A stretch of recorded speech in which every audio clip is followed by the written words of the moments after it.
got my head down when I was young. It's not my problem.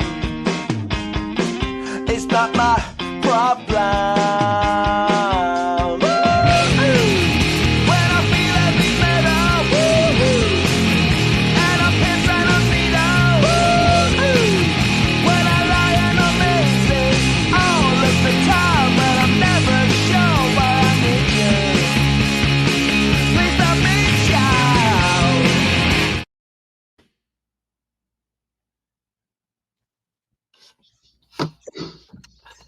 All right, here we are. Welcome to the Prospect Podcast.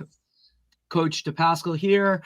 Coach Schumann dealing with some off the pod issues. Nothing too serious, nothing crazy. Hopefully he will be joining us. If not, then I am more than happy to kind of take the reins and run with it this morning with our great guest here, Georgia Miller. She is a sports psychologist with Rooted Sports Psychology. I'm extremely excited to have her on, talk some crazy stories, some issues, some things that are, I think it's such an important topic nowadays with, all the mental health stuff that's going on. I'm sure she's seen some things kind of change in the last couple of years and whatnot and bring more awareness to it. Georgia, thank you for taking the time and welcome to the Prospect Podcast. Yeah, thanks for having me on, Coach. I'm excited. Not a problem. I will preface this too. Georgia is joining us from sunny Miami, Florida. Take that for what it is as we sit here and deal with, sub 40 temperatures, frost on the ground, all that fun stuff. So I had my fair share of winters. I did Michigan and Massachusetts. I earned Florida. You did it. You did. Because listen, I will absolutely. God bless you. Minnesota is a beast in itself. And then, listen, Dave and I are both New England college guys in terms of that. So we understand what, a Massachusetts and a New England winter can be. But so, yes, you have very much earned that. Georgia, tell our audience and our guests a little bit about yourself, how you got into this world, and kind of where you're at now. Yes. So I do have to correct you. My official title is not sports psychologist. Go ahead. I can't take it away from the people who have the PhDs. Go them. I only have my master's. So my official title is sports psychology consultant or mental performance coach. And I've been in the field for over 3 years now. And I went to grad school at Springfield, outside of Boston, got my master's in athletic counseling. Great school. Yes, great school. I always thought I would be a volleyball coach. Volleyball was my sport in college, and I knew I wanted to do something with athletics, coaching, but then I fell in love with the mental side of it. So went to grad school and then immediately went into, I was working for a different private practice, and then I launched my own private practice this last year. And I'm also an adjunct professor at Springfield where I teach a class and mentor graduate students. So that is what I'm doing now. And majority of my day to day, I'm working with athletes one-on-one. That's 90% of my work. And then I also work with lots of coaches, parents, and teams as well. That's absolutely phenomenal. I love that. I love that track. I love that you were kind of obviously an athlete in itself. We have a lot of discussions on here, and I'm not saying anything that, people in this field or just the sports world itself had to play a sport at a high level in order to kind of really grasp it or to understand it. But I do think it checks one of those boxes when you're dealing with certain clients that kind of, understand it a little bit more and kind of, they give you like, you kind of like, okay, she played that, or hey, he played that, right? Like, I don't know. There's just something to that I think there's a stigma with it. It is what it is. I just kind of think that goes along with it, especially parents too. Parents have a certain understanding of that. I think that they see that as kind of a rite of passage, almost like, hey, you can't coach unless you really, played this sport or you were in the nitty gritty. And I don't really agree with that, by any means. I mean, especially with the way the world is now with technology and all those kind of things, I feel like anybody can kind of grasp it, understand it. If you're good at your job, I don't care what you did previously or whatnot. Georgia, talk about, some of the day-to-day things that you deal with. What are some of the things that you see, that athletes, coaches, parents, what are the hot topics of what your clients are dealing with on a daily basis? Right. That's a very loaded question, but you Absolutely. said hot topics, so I'll drop some of the hot ones. So the majority of athletes that come to me, they're usually practicing great, no issues in practice, but come game time, they're completely choking. It's usually rooted in some sort of fear of failure. I'm working with them on letting go of mistakes, lots of perfectionism out there. That's a big one. Confidence, lack of confidence, overcoming social approval. We care way too much about what other people think of us. So especially the high schoolers. Don't get me started with that one. Managing pressure and nerves, to just name a few. And then, of course, you got the crazy sport parents who are just very controlling and putting so much pressure on their kids. Usually they're very open to feedback, though. So I'm working with a lot of parents on that, on how to just really help their child succeed in their sport and not put so much negative pressure on that. I love that. I love that. I'd love to look. I mean, of course, I gave you a loaded question to start to see kind of which way we wanted to take this. Yeah. I would love to know. And you said that parents are very open to feedback, right? When it comes to that, for the most part, there's always those outliers. Oh, of course, absolutely. It doesn't matter who you've worked with, how many degrees you have, how many books you've written. Some parents or people in general, just they know better, right? Like that's just way of the world. Look, I'll preface it as a high school football coach, like been doing this for a long time. I think I just finished 16 seasons, something of that nature. Like I've run the gamut, and you've seen it evolve and change and all of those types of things. How many times or how often do you see an athlete come to you and openly express, my parents put extreme pressure on me, and I feel like I am in this vice, this vacuum, this whatever it is, and that's why I can't make a free throw. That's why, I can't make the tackle when I need to. Is that something that you see or has trended in a certain direction in recent years? Yes, more and more nowadays, especially with the younger ones. That's really sad to see. But I have so many athletes, coach, that will literally be looking in the stands at their parents' reaction every time sure, that drives you crazy as a coach, right? Woo! I mean, it's literally a conversation. And again, it's really kind of one of those things that you see them as incoming freshmen, because I high school, so I'll deal with high school, right? Where, look, this isn't youth ball. When we're on the sideline, like we're not looking that way. You know what I'm saying? Like we're focused on the game. We're focused on our teammates. We don't come off the field and like look to the fence where are mommy and daddy. Now, I also think that there needs to be a standard set in that program's preseason meeting or, something of that nature. Look, parents are always going to be parents. Fans are always going to be fans. That's just kind of the nature of the beast. You just hope that your facility is set up where there's a track and then there's some stands, right? Yardage and some distance, right? It's why I've always said I could never coach an indoor sport, like not happening. Too close. Some of the things way too close. Some of the things that fly on that sideline are left. That's where they should be set. But I do think that it's in recent years, I have seen a lot of players looking for that approval of like, and it doesn't even have to be, it's not even like say football specific or XO specific schematic. It's like, did I do okay? Or, right, they're looking for this, like, good job, sweetie. Or they didn't do something good, right? And they know, like, when they come, like, they're looking for that. Is my dad gonna like rip me apart? Is mom gonna like, you know what I mean? And look, we've had issues where now you have other parents yelling about like, hey, block for my kid. And, you have all of these just like crazy situations, and it's a toxic environment. So to get them to break that is very, very difficult. And I understand it. It's all about approval.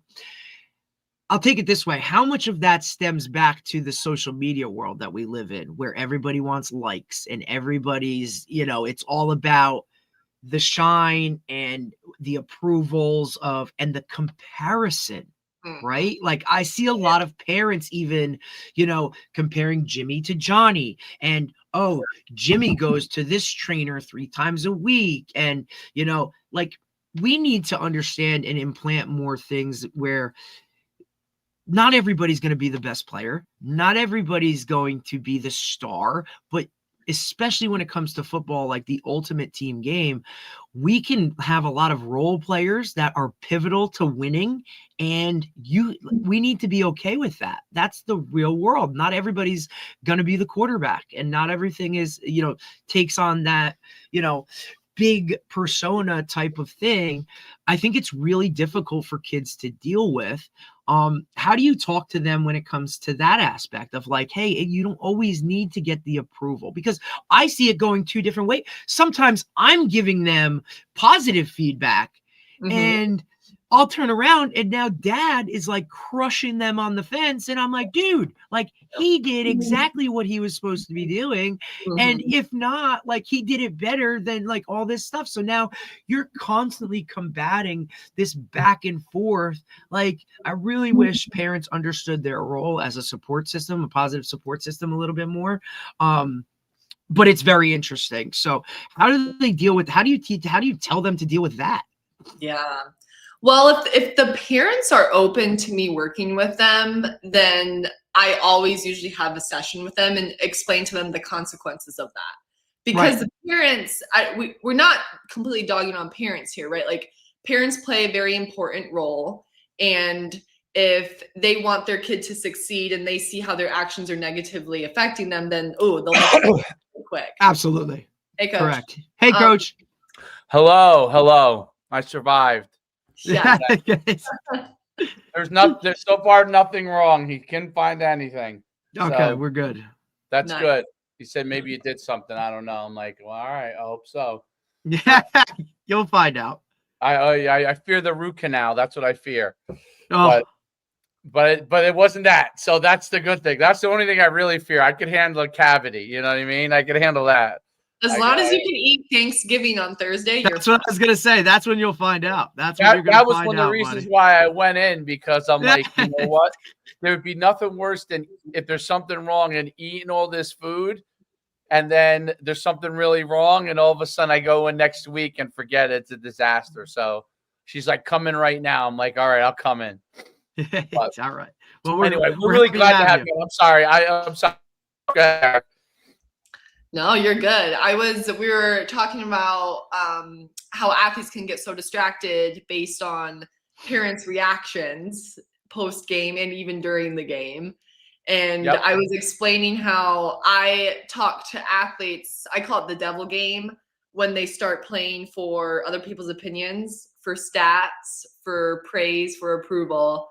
Because it looks like football, it looks like basketball, but it's not actually, you aren't actually playing the sport to compete and to win. You're playing for all these other uncontrollable things. And when you start playing for those things, you're playing for something that's not in your control. So it's going to make you frustrated when you don't get it. And you're going to be very outcome focused. So you're not really focused on just executing the play in front of you. And it usually comes as you get older, maybe typically around the high school age, but sadly I'm seeing it creep down slower and slower because what you mentioned, Coach D, about the social media aspects. When you start playing your sport, you weren't worried about stats and what other people are thinking. You're just like literally trying to run around the bases or make a tackle or catch the ball, right? Like those things don't come into play till much later down the road as you start forming more and more expectations and seeing, oh, I want that praise from that nice Instagram reel. That felt good. Or when my mom and dad celebrated with me after I scored a touchdown versus emphasizing the effort and hard work that I had. What about, I mean, all these are, and I can tell you that as a coach, I'm a coach and I'm a parent, and I've been guilty of being upset after a game or something like that, as anybody else has. And I had these discussions with my son on stuff like, and sometimes I don't even always understand the issue, like after a thing. So like, I always emphasize like working hard or doing something extra and stuff like that. But he brought something up to me which I was shocked at yesterday. I was shocked by this. So, and Derek, I don't know if you'll be surprised by this or not, if this ever happens in high school anymore. Like it's been 5 years since I've coached in high school, so other than doing like club stuff. So he brought up to me like his peers who are not actually as good as he is, or on a lower team, saying things to him. So it's the first time that so we've always, my son's only 10, but like at his school, he goes to a Catholic school, they have at basketball, they have they have varsity and they have JV. At 5th, 6th grade, they have JV, and he made the JV team, and he's doing really well on it. And some of the kids who were on they made a second team for the first time, and some of the other kids that were his friends that are on that, and they say things to him, and it's been bothering him in school. Like so I thought it was something I said, and we started talking, and he's like, somebody said this, this, and this. And or said something like my wife cheered when he scored or something, and his parents, this kid wasn't playing, obviously they were sitting behind us with the parents. They said something to him about that, and like she got excited because he was scoring some points or whatever. And I really didn't have an answer, right? Like usually I have an answer in this stuff. Like it's like I know what bullying looks like. Like this is not really bullying, you know what I mean? Like he's much bigger than these kids. So I don't know what it is, but it is kind of a little bit of a gang up mentality like on him. Now he's not the only one on the team. There's another 5 or 6 kids in his age group, so they're the younger age group that are on that team too. But that was what it surprised me. So I thought all right, maybe they're jealous or something like that, but I don't think kids relate to that. Like they don't really at that age relate to jealousy. They don't really understand what that means. So I can't even address it in that way. You know what I mean? I can't say like, oh, like you would in high school, like a high school kid, you'd be like, okay, this kid's a star athlete and someone clearly is jealous of them. You could kind of articulate that to high school. I realize that a kid that age does not understand what that means even. And so I'm trying to articulate to him to handle it. And it's actually bothering him. It's actually affecting him wanting to go to like extra work and stuff. And I'm like, why is that affecting you? He's like, oh, if he looks like he's putting in extra work, other kids say things to him. Mm-hmm. It makes them feel better. It's a defense mechanism. Yep. Right. So I would say it's a form of jealousy, obviously, but these were his friends. These were his really good friends. And now they're like ganging up on him and blah, blah, blah. Obviously to me as an adult, I know there's some form of jealousy or a kid's upset. Maybe they're upset and they don't know how to articulate it and they're kind of taking it on him. Now he's handling it. He's not handling it well. And Derek knows my son. He's like a sensitive kid. So like he's a go-getter athlete wise, but like now he's in this thing of like trying to, he never was a person that was like just trying to fit in, but like, I feel like a little bit of that's going on. So I don't know. As with a young kid, I don't know how to even address it. It just happened to be something that came up because I thought it was something I did. And then we went for a walk and he articulated something. It went in a whole different direction. Like I was like, oh my God, I'm such a jerk. You know what I mean? It went this whole different direction. Really had nothing to do with me, So and until I walked with him for like a 20-minute walk, I had no idea. I had to do the old Jesse Owens thing when his coach used to walk with him back in high school. So, I went and did that thing and So I don't know. I'm curious your thoughts on that, because that's something I've never dealt with before. Yeah. Well, and it's interesting with club sports. You see it like the ones team, the twos team, the threes team, right? And how players, athletes on the younger teams, I see them trying to like pick apart every little mistake that the kids above them are making, right? And it's just to naturally make them feel better. It's totally a jealousy thing, right? Versus, oh, hey, so and so is working out and getting more reps after practice. I like that. I'm going to go join them. Instead of competing and rising to the challenge and raising the overall level of competitiveness with everybody, now it's about putting them down and making them feel bad because, oh, I don't want to do that. I don't want to put in those extra reps and work. Right. And at a club, you don't have to go to school with them all the time. Like, kids could be from different places, but this is actually a school team. So it's guys you hang out with all the time that are in your class, and they made 2 tiers.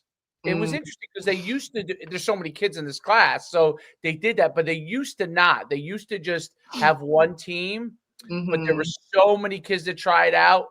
And they basically told the kids who were who made the top team, it was really designed. They said it more to the 5th graders and the 6th graders, because there wasn't many 6th graders left, because they don't try out once they don't make the top team right the next year. But the 5th graders, they told them, do not say something to the kids who didn't make that team. So now these kids are walking around. They don't say nothing, but people are saying things to them. And they said to them, if they say anything to them, they'll get demoted to the lower team. That was exactly what they said to them. So, for example, my kid, who's like super serious and sensitive, is taking this taking this to heart. Like, doesn't want to go to school. Doesn't want to go to school. I'm not kidding. Like, and if he wasn't a sensitive kid, like he's a big, strong kid. So it's kind of like, you look at him, you wouldn't think he would be, but he just is. That's just who he is. So, but it's like, it's one of the first times where I was just like, and he was just specific. Do not say anything to my teachers. Do not say any, you know what I mean? That whole do not. Well, because there'll be blowback from that too. Because that's just another, piece of ammo for those youth guys to kind of shoot at him and for his buddies to just use against him. Like, oh, now you went and told mommy and daddy, and you told the teacher, and yada yada. Honestly, like, this is all middle school nonsense stuff. It goes along, like, it's part of it. I don't think it's anything unless it gets to a certain level. I've seen it all the time. I see it with the high school guys. They get after it, and they it's just there's a fine line, and every kid is different in terms of how they deal with it, or how to heart they take it and whatnot. Yes, Troy is more of a sensitive kid, being around him. Like, he takes this stuff, like, feelings matter to him, whereas some kids, like, they wouldn't give a shit that, hey, dude, like, I'm better than you anyway, so whatever you say doesn't really matter. Doesn't matter. You know what I'm saying? Like, keep talking, dude, but, like, I'm playing, you're on the bench. That's how we're wired. Like, you know what I mean? But that took time. Like, that have to develop that callus, develop that tough skin. I mean, look, dude, like, even the best athletes there's 2 sides to it, right? Like, doesn't matter how good you're doing, somebody's always going to hold you to a higher standard, or always try and bring you down. I think you just have to kind of give them some of those, like, those techniques and whatnot. Now, I don't know specifically what those techniques are of how to handle that stuff on a daily basis. Plus, with the social media, that's why we have Georgia. That's it. But I mean, and also with the social media aspect of it, yes, like, it is now more in the limelight, because, like, a lot of people are, they love to hide behind a phone, or they love to hide behind social media, and that's passive, right? Is that like, say it to my face, right? Like, most of them aren't going to do that. So that's a good point, right? But I could see now, for the first time, I could see how that could then become, and it's a way bigger issue, I think, with female athletes a lot of times than male athletes, because that the looks and how you look has become a big deal, especially with all this, college, this NIL stuff. But as far as, like, I could see for the first time, I could see where the line goes to start to do stuff social media wise, right? Like, do you like, are there techniques that you try to give kids, high school kids, middle school kids to cope with? Parents are a big issue, obviously, right? I mean, I'm an issue sometimes, I'm willing to admit it. I'm a crazy competitive person, and I didn't realize how competitive I was because it was always me as an athlete. And when I was coaching, it was coaching athletes that had no connection to as far as outside. I mean, you're connected to obviously because you love your athletes, but as far as I wasn't going home with any of those Right. people. So at the end of the day, it wasn't like they were, but I realized it when I deal with my own son, like I'm the only thing my mind goes to is to like, okay, what's next? What do we do to get better? Like those kind of things. And like, I had to really realize that like, they don't always think the same that you do. So, but that side of like when athlete, and I see it so much when athletes start to succeed, okay, and other athletes succeed, it's not just other kids that come after them. It's other parents that come after those kids. Okay. It's a lot more subtly, you know what I mean? Like, but what are like, how can kids themselves, like high school kids, and I know Derek's dealt with this obviously at the high school level. Yeah, there's no doubt about it. And I would say that when I coached high school, I would say I dealt with it minimally, but I would also say that it's been 5 years since I've been coaching in high school level where, I came, when I was really heavy in it, it was just as social media was starting to rise, and most of the stuff was like, hey, don't post some ridiculous things. And like like, I mean, we did have an issue back when I first started coaching a very, very long time ago where a girl was sending pictures to other athletes on the team. I coached track, and we dealt with that, but that was like kind of a very swift, and we handled it pretty quickly. It wasn't as widespread. Now that picture would have gone to like maybe 1 million people, right? So back then it was very limited, and we were able to deal with it. We were able to talk with her. We were able to talk with the athletes that were sharing it, and get in front of it. How do you advise athletes on that kind of thing? Like how keeping their head in the right place, keeping their mentals in the right place. It's very difficult. I see a lot of athletes struggle with it. In regards to social outside noise.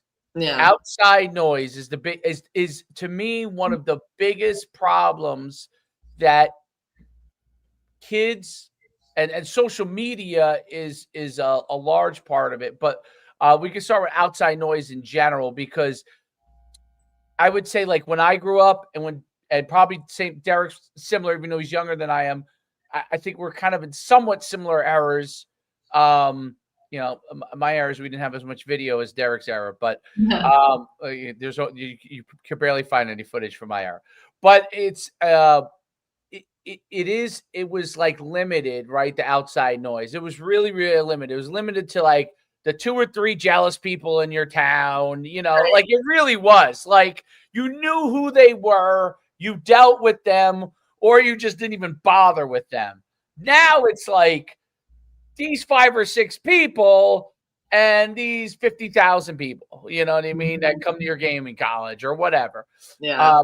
How do you help them block out the outside noise? Like, what are important things for them to get rid of the outside noise? Yeah. Well, first, I think it's important to really help them see and identify what their main distractions are, because a lot of times athletes will come to me and they're like, I am the most focused person and focused athlete in the world. And I'm like, just because you're focused on football, though, that doesn't necessarily mean you're focused on the right things in football. If you're focused on that past mistake or that crowd noise that's off in the distance or the score, like those probably aren't the best things that you should be focused on, right? So helping them identify that.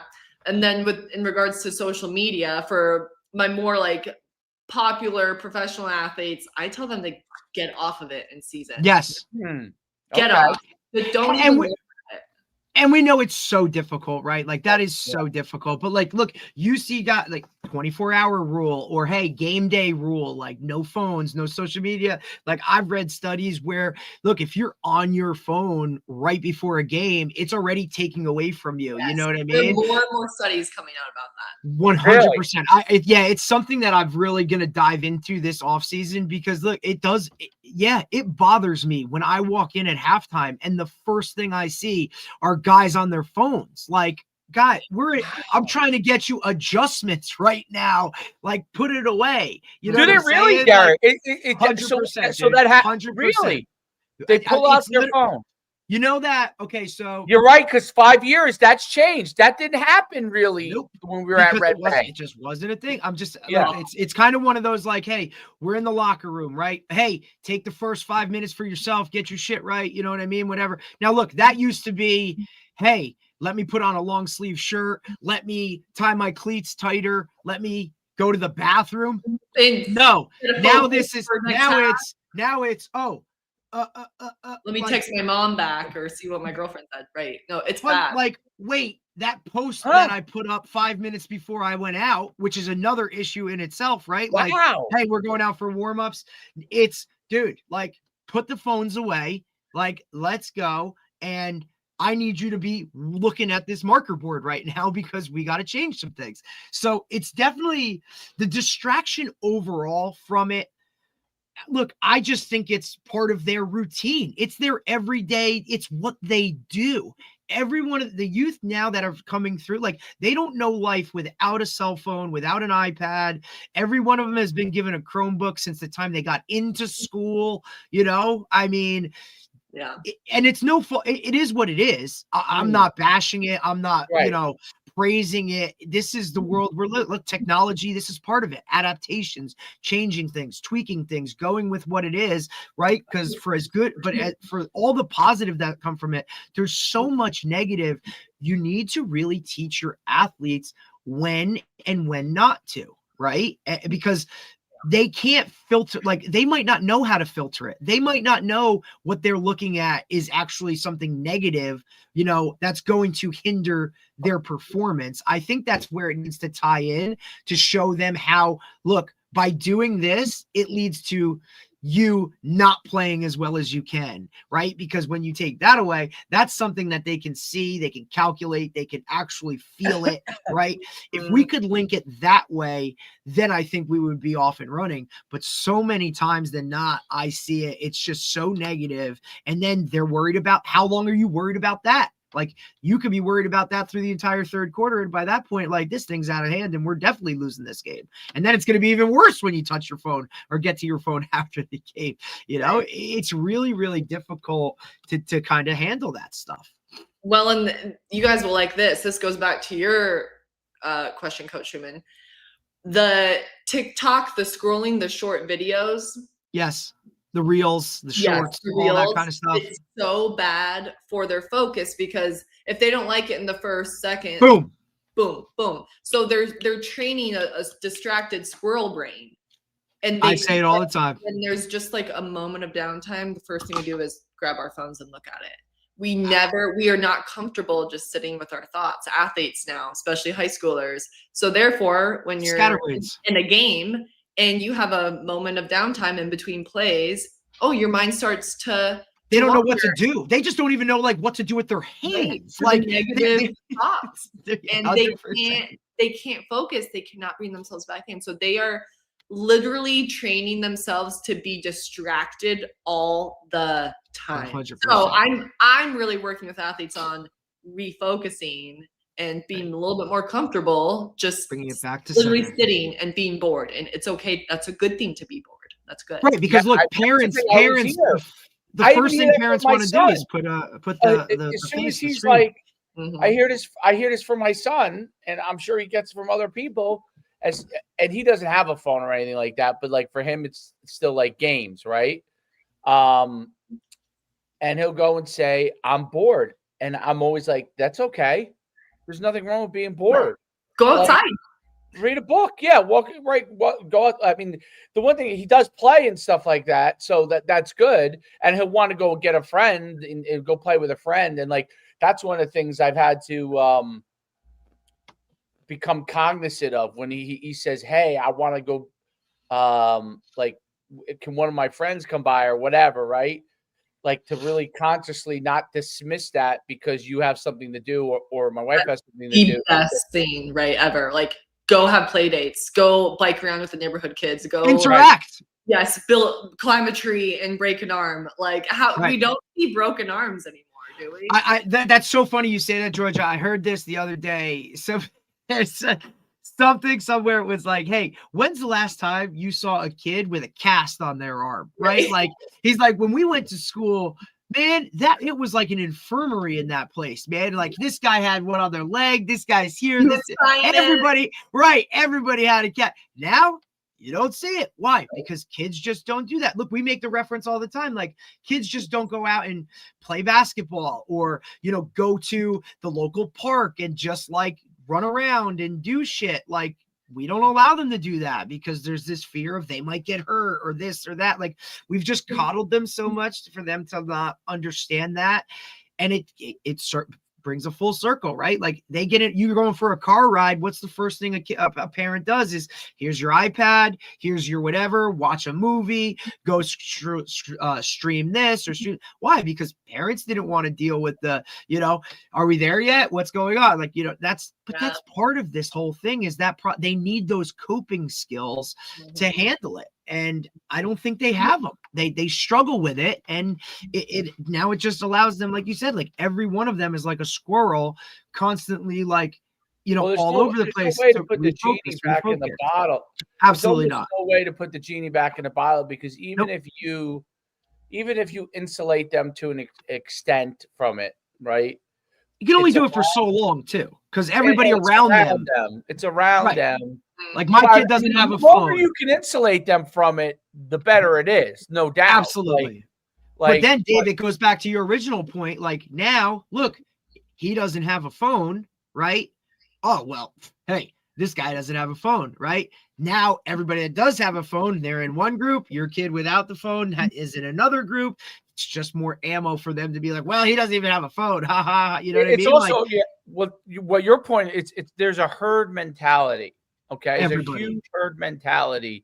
Everybody wants to be a part of the group.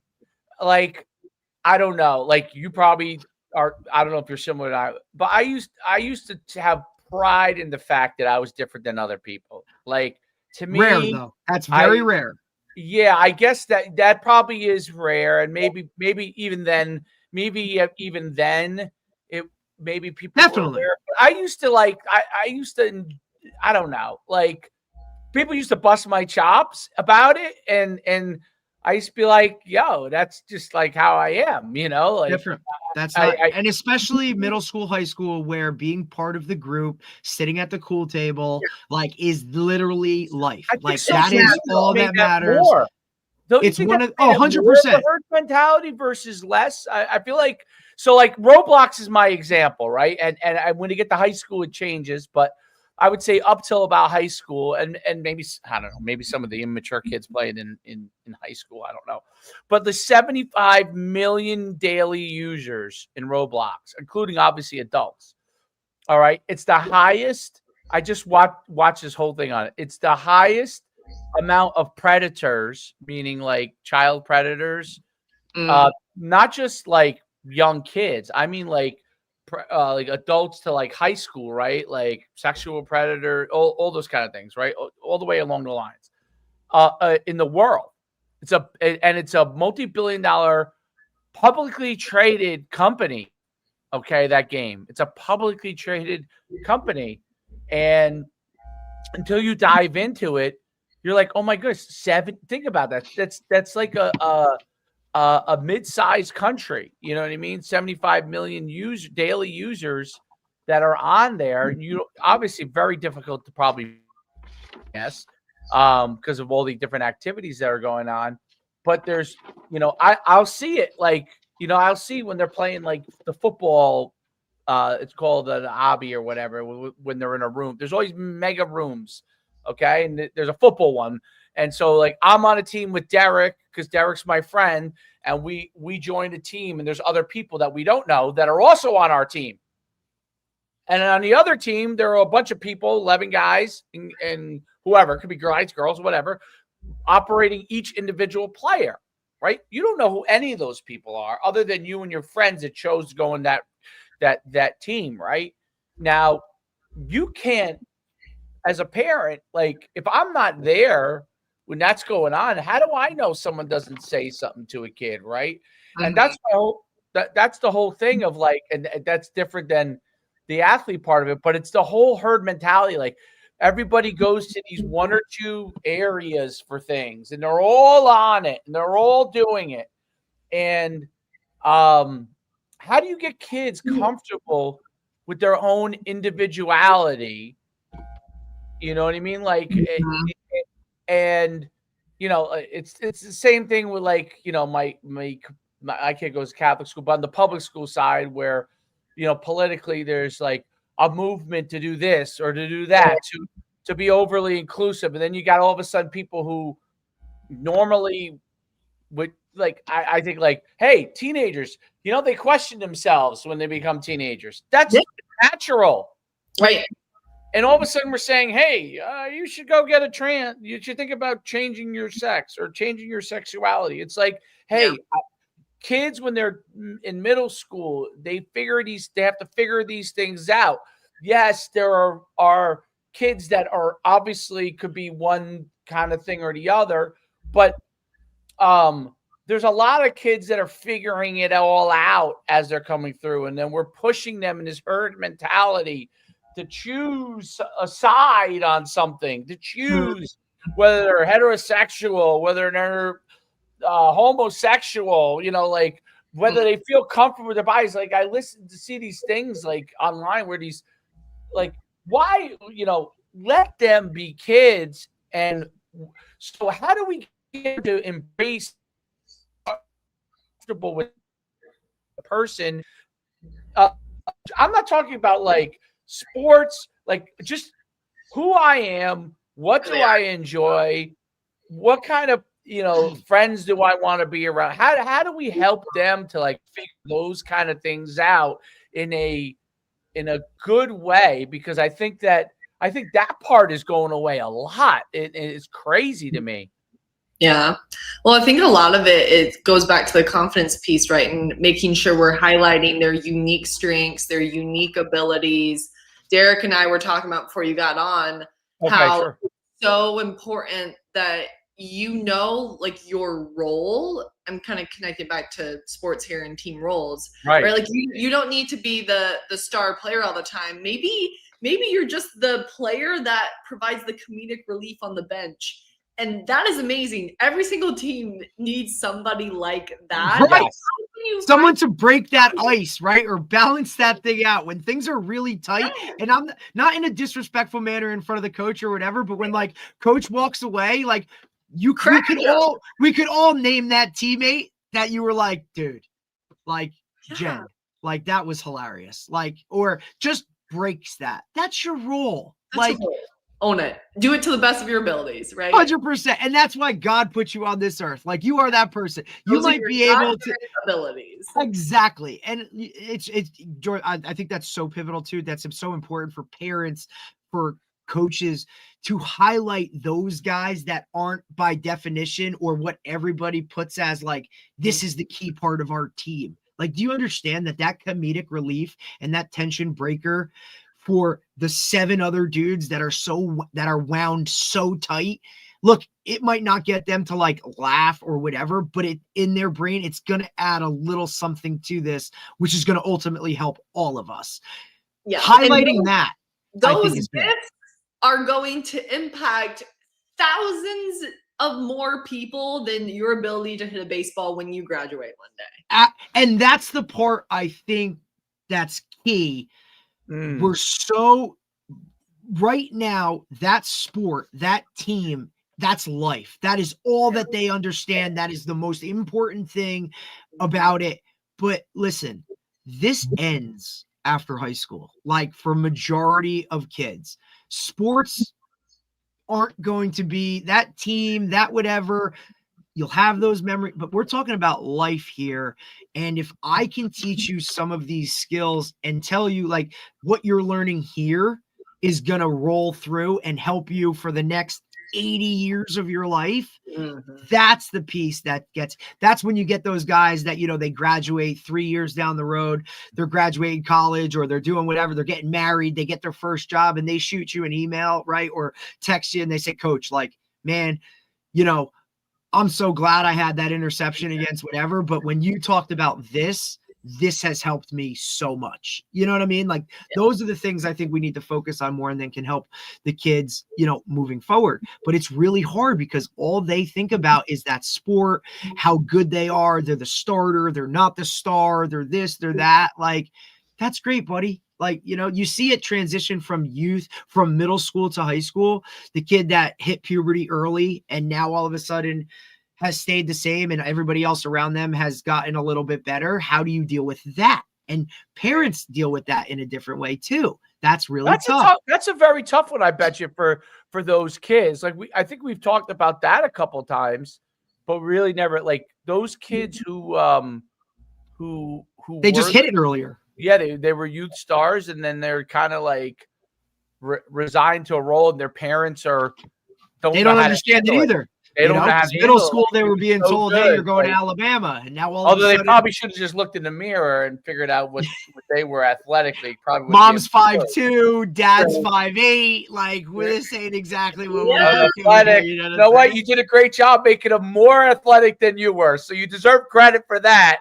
But you're still limited by a certain amount of genetic code. Yeah. So, or let's hold them back a year and let them grow more, so they'll get recruited to a higher school. Yeah, that's the norm now. That's the norm. That is the norm. Everybody's that is the norm. This senior class, I had a total. Dave, you'll like this statistic, Dave. I had 15 seniors this year, and I think 5 were reclasses. Wow. Well, like, I would say that, like, in my and the way that what is your cutoff birth date wise at Brick? What is it, October? Yeah. Right. So that October kind of frame, right? Pushed it through, like when I grew up in North Jersey, and I think yours was the same. It was January 1, right? Yep. So, it was always that. It was always a January cutoff. So that push forward of 3 months, I think,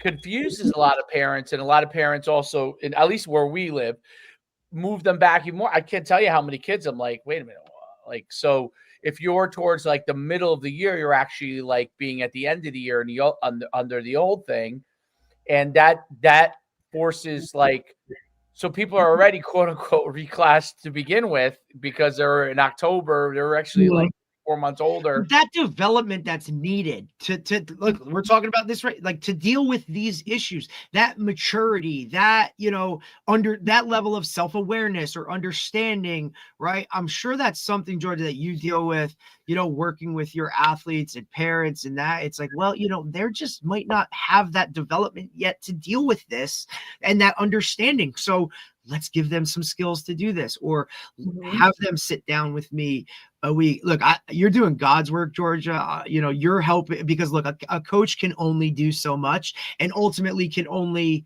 touch on that level. So, without it, right? Because, I also got to hold you accountable and hold you to it. So for me, that's why I think a balance within a coaching staff is so important. Like every kid on a staff and every staffer needs to let, hey, that's my guy. Good cop, bad cop type thing. This one can, hey, I can relate more to him or understand it. I get it.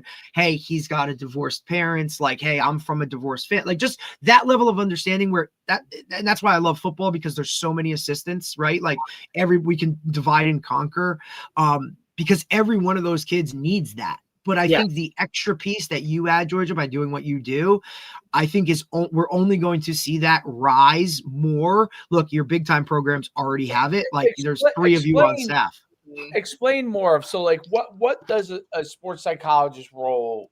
Okay. What is the value for athletes on that? And talk about like some of the stuff that you go and you take care of for athletes and how you help them on an individual or group basis. Well, you can have the best physical skills in the world, right? But if your mind isn't right, there's no way those physical skills are shining through. So I was telling Derek, like, I'm working with a lot on composure, perfectionism, fear of failure, confidence, trusting, focus. Like, I'm helping them with all that.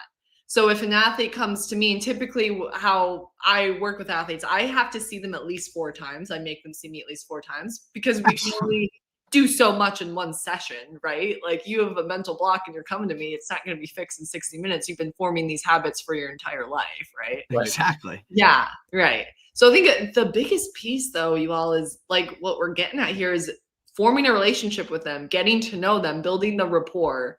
If they don't trust me, then anything I tell them is just going to fly out the window. It's not going to work. So they need that one-on-one connection, which is why that's so important. And I coached club volleyball, and I was like, oh my God. Oh, God bless you.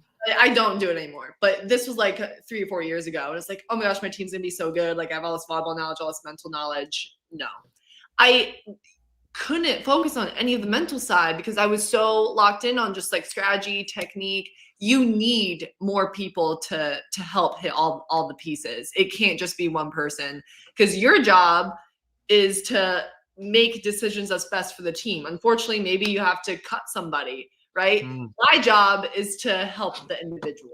And so that's kind of like where that nice balance comes in. I do have to get going, you all. I have an athlete at 11 here. Yep. It was so nice chatting to you guys and meeting you all. And thank you so much for having me on.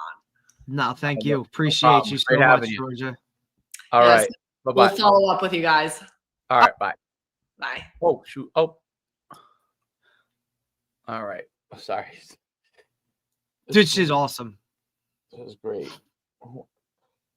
I wanted to she's a Springfield grad.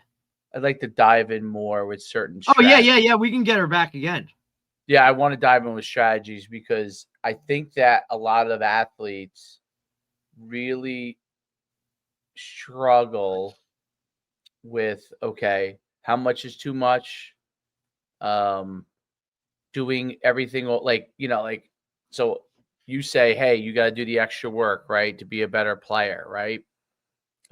Let's say you're coaching receivers, okay, and you say, hey, you need to put in extra work, right?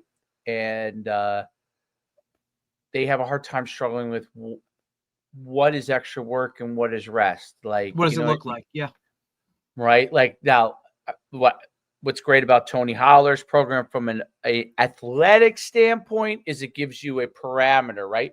But what it does not address, okay, yet, and you know who's working on that, yours truly.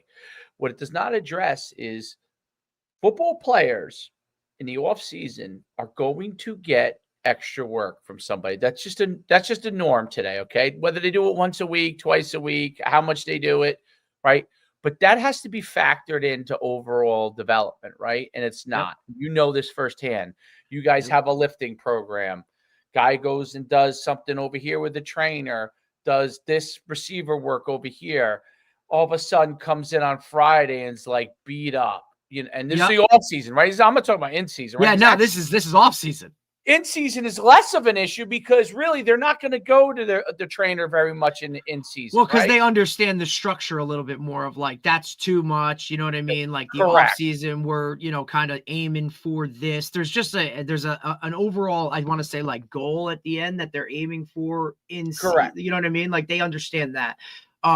And they know the most thing they could do is rehab themselves on a Sunday. That's about I find that interesting too, because that's where I think football is very different than other sports, right? Is because when it comes to football itself, like, you only play games a certain number, you play it once a week, right? Where other sports, like, so for football, your off season is look, what am I doing? Okay, I'm lifting, I'm running, right? I'm working with a trainer, but you're not playing the actual game. All right, you do flag. That's a very different game. You're doing 7-on-7. That's not football. That's not tackle football. It's all very separate entities. And I heard Troy Polamalu talk about this, actually. his thing was My second order- favorite, Troy. I know he's the best, dude. Troy Aikman's number 1. He's number 2. In order to get Next to my son. better at his actual sport, Right.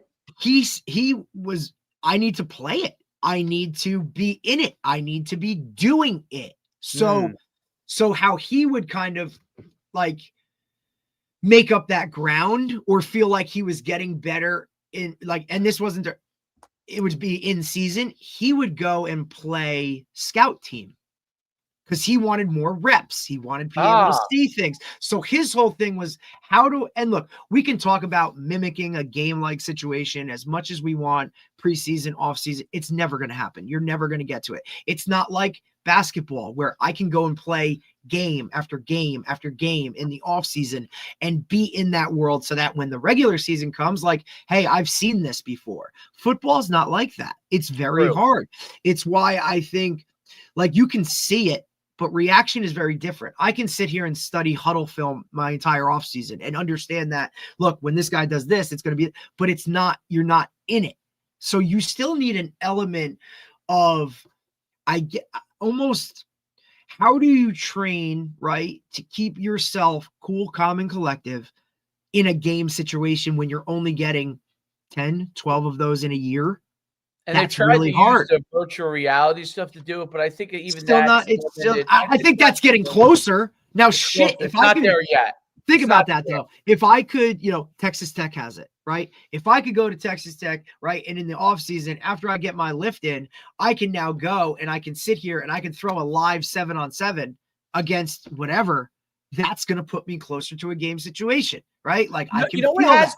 that? Have you ever I think seen? that's huge. There's like these soccer arenas, right, where they have. You're right, because Texas Tech does have that where you have the video and you could do.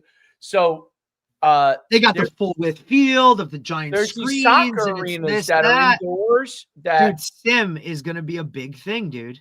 Yeah, these soccer like little indoor things that for people who can't get outdoors, they have these there's a big business. It's like a simulation thing, and you kick, and there's an actual goal, right? And there's an actual. You're actually taking shots on it. It's a video board. Absolutely. A player's moving in front of you, and you're kicking. And so it like in soccer, it's probably easier to do, but of course. They've already got it advanced to where absolutely the direct feedback is just an outlier, dude. Like it is so difficult, and you don't get. I saw that in soccer. I was like, and by the time you even figure it out, like it's junior year of high school, and you got 10 games left, like, and then it's over. So I can tell you this: I didn't when I moved positions. This happens a lot in college, right? I moved positions. Dude, that's hard. The first year I was as a junior playing linebacker, I was totally just different. I was just an athlete. I didn't even know the reads because I was a safety in high school. I didn't really get it. And I was just being an athlete. By the time my senior year, I was then more doing what the coach kind of was coaching me on.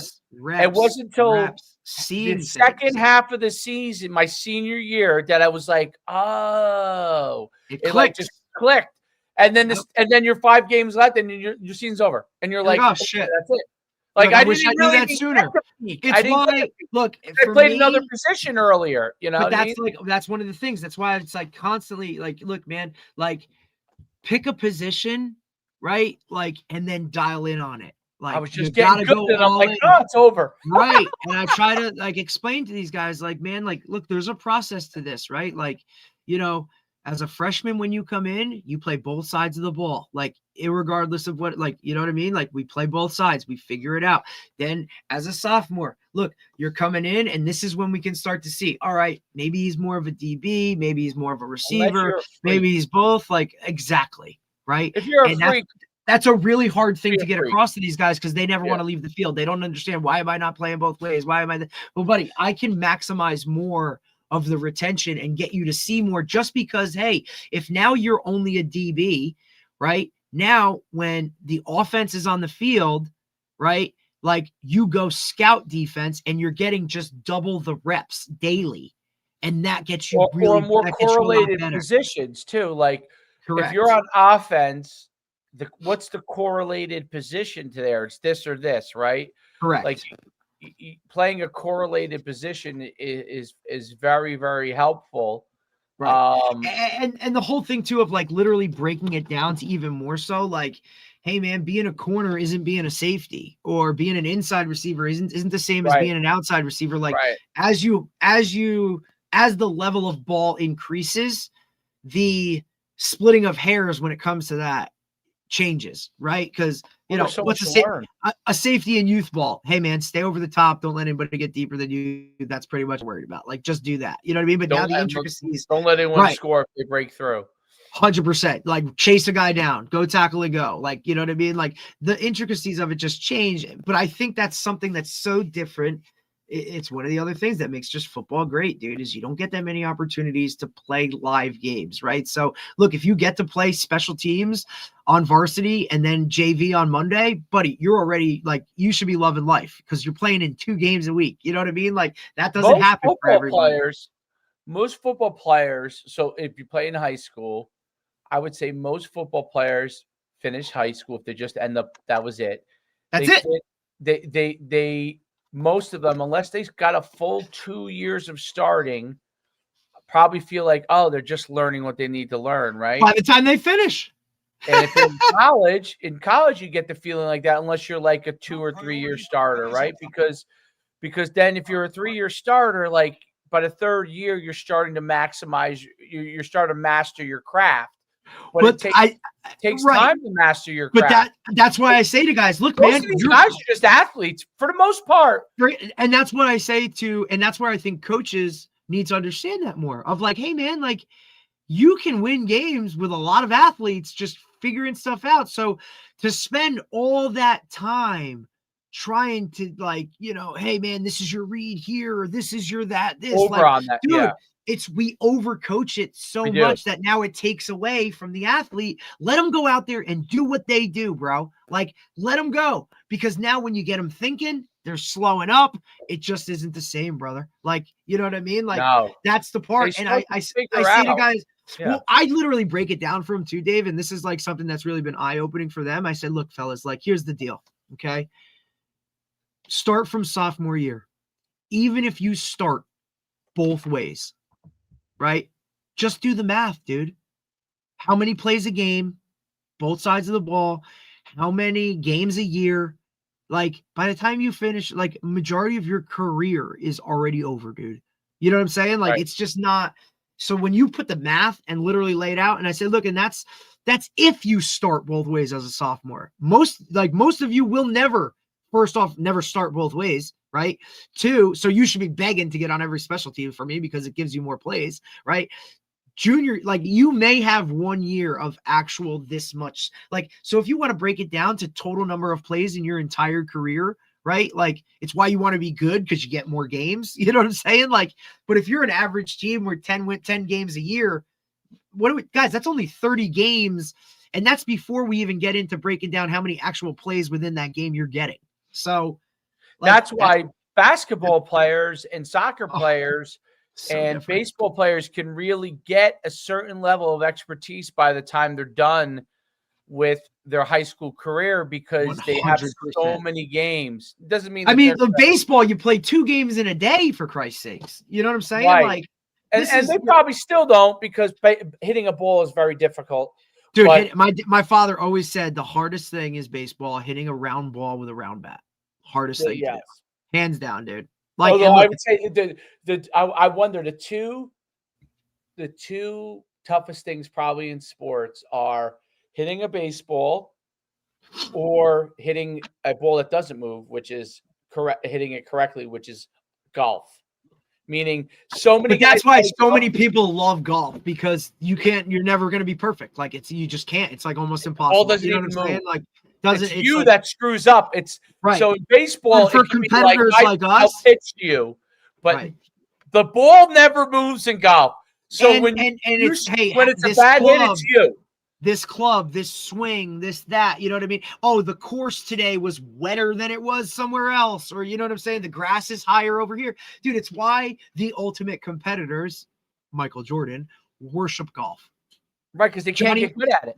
because They you can't can't master it. Johnny Manziel on the golf course every day. Like, you know what I mean? Like these It's very hard to master. competitive. That's why I never wanted to try it. I'm like, dude, I can't do this because, you know, look, one, I'll be on the course every single day, right? I'll just be trying to master this thing on the regular because I just know who I am as a competitor and what I, you know what I mean? Like how everything I do, like just flocks to it. But I think that's what makes football great is because you have to freaking like, it's just hard to mimic. That's why you get so excited for football season, dude. Like, I only have 10 of these. Like, let's go. You know what I mean? Then it's like, over.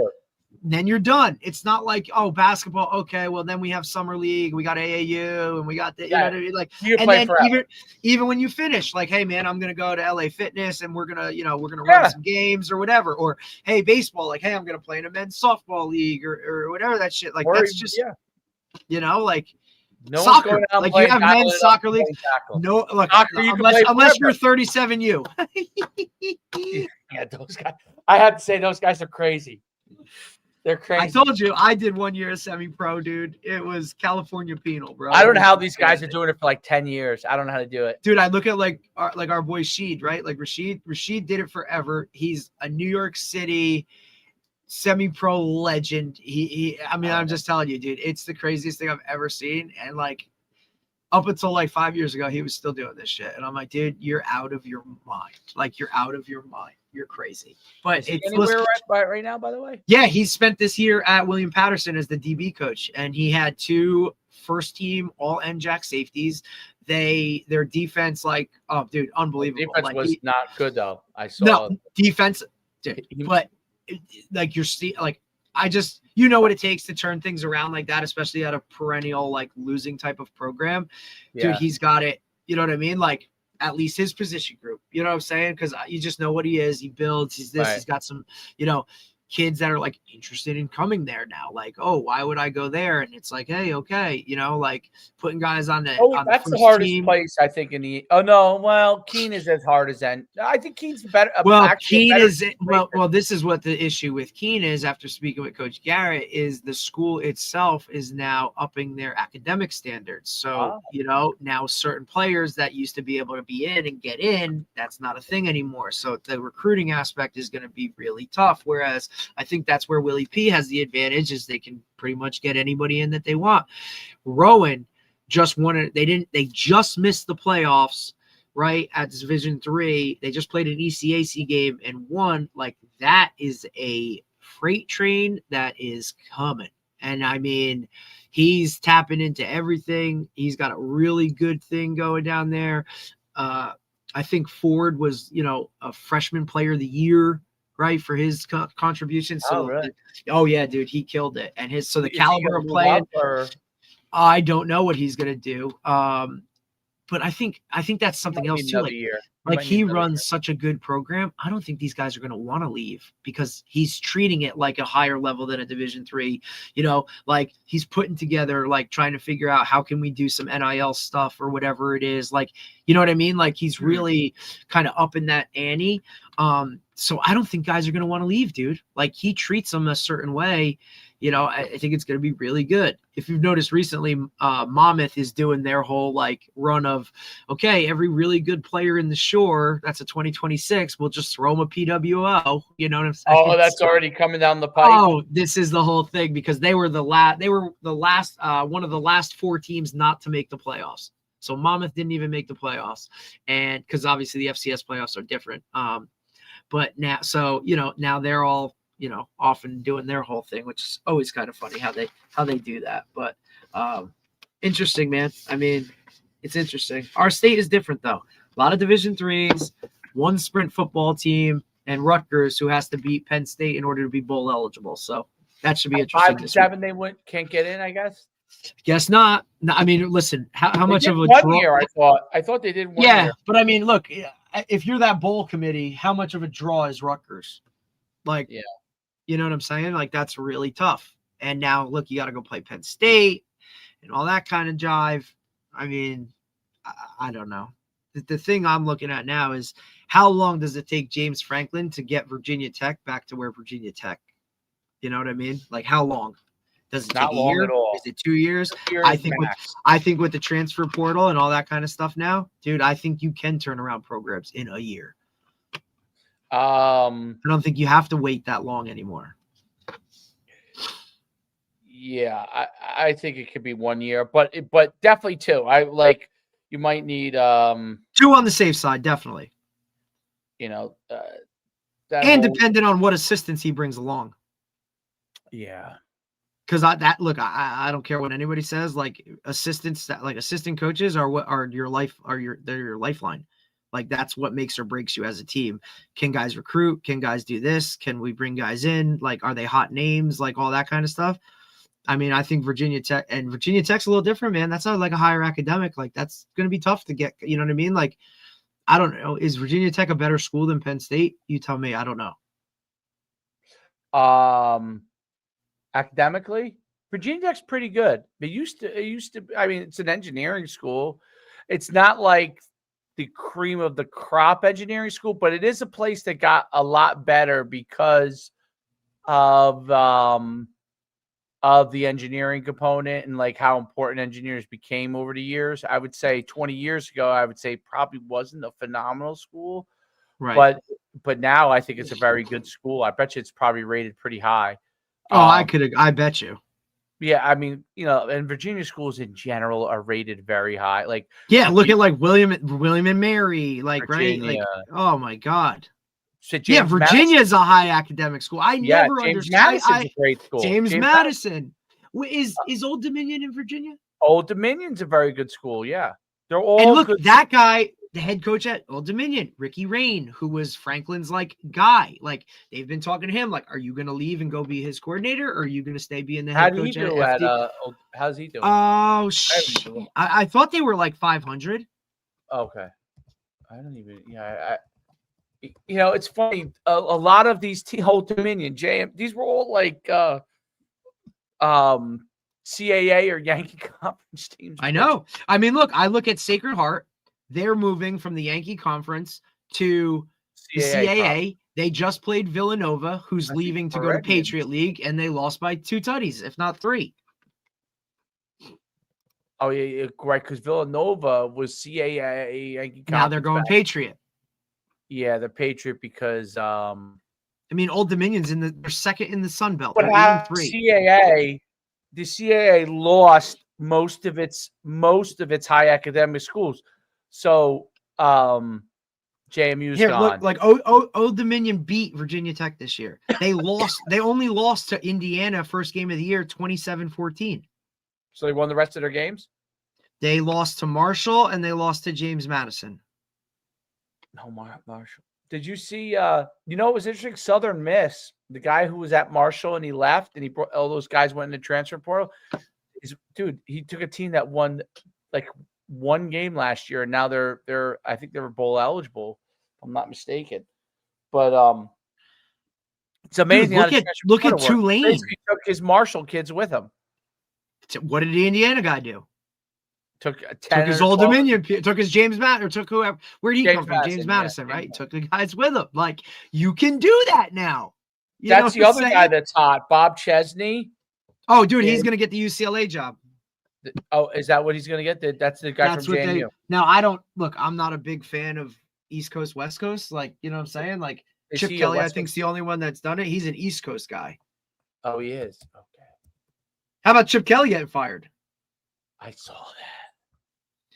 It says Penn State reportedly targets Bob Chesney. Of course. I just don't know if the alumni are okay with that type of hire. Like, I think they're looking for a bigger splash hire. I think he would be perfect. I do. Listen, I knew him from when he was at. I heard him speak when he was at Assumption, and I'm like, this guy's a rock star. Assumption. Yeah, and then he went to Holy Cross, and he won there. Like he had Liam at Holy Cross. Liam loved him. I know him from Holy Cross. Definitely. And let's see, Bob Chesney. He's been around. His head coaching record is 130-51. That's unbelievable for college. That's 130-51. That's unbelievable. For he's only had. Let's see if he had any losing years. And he was Salve, Regina.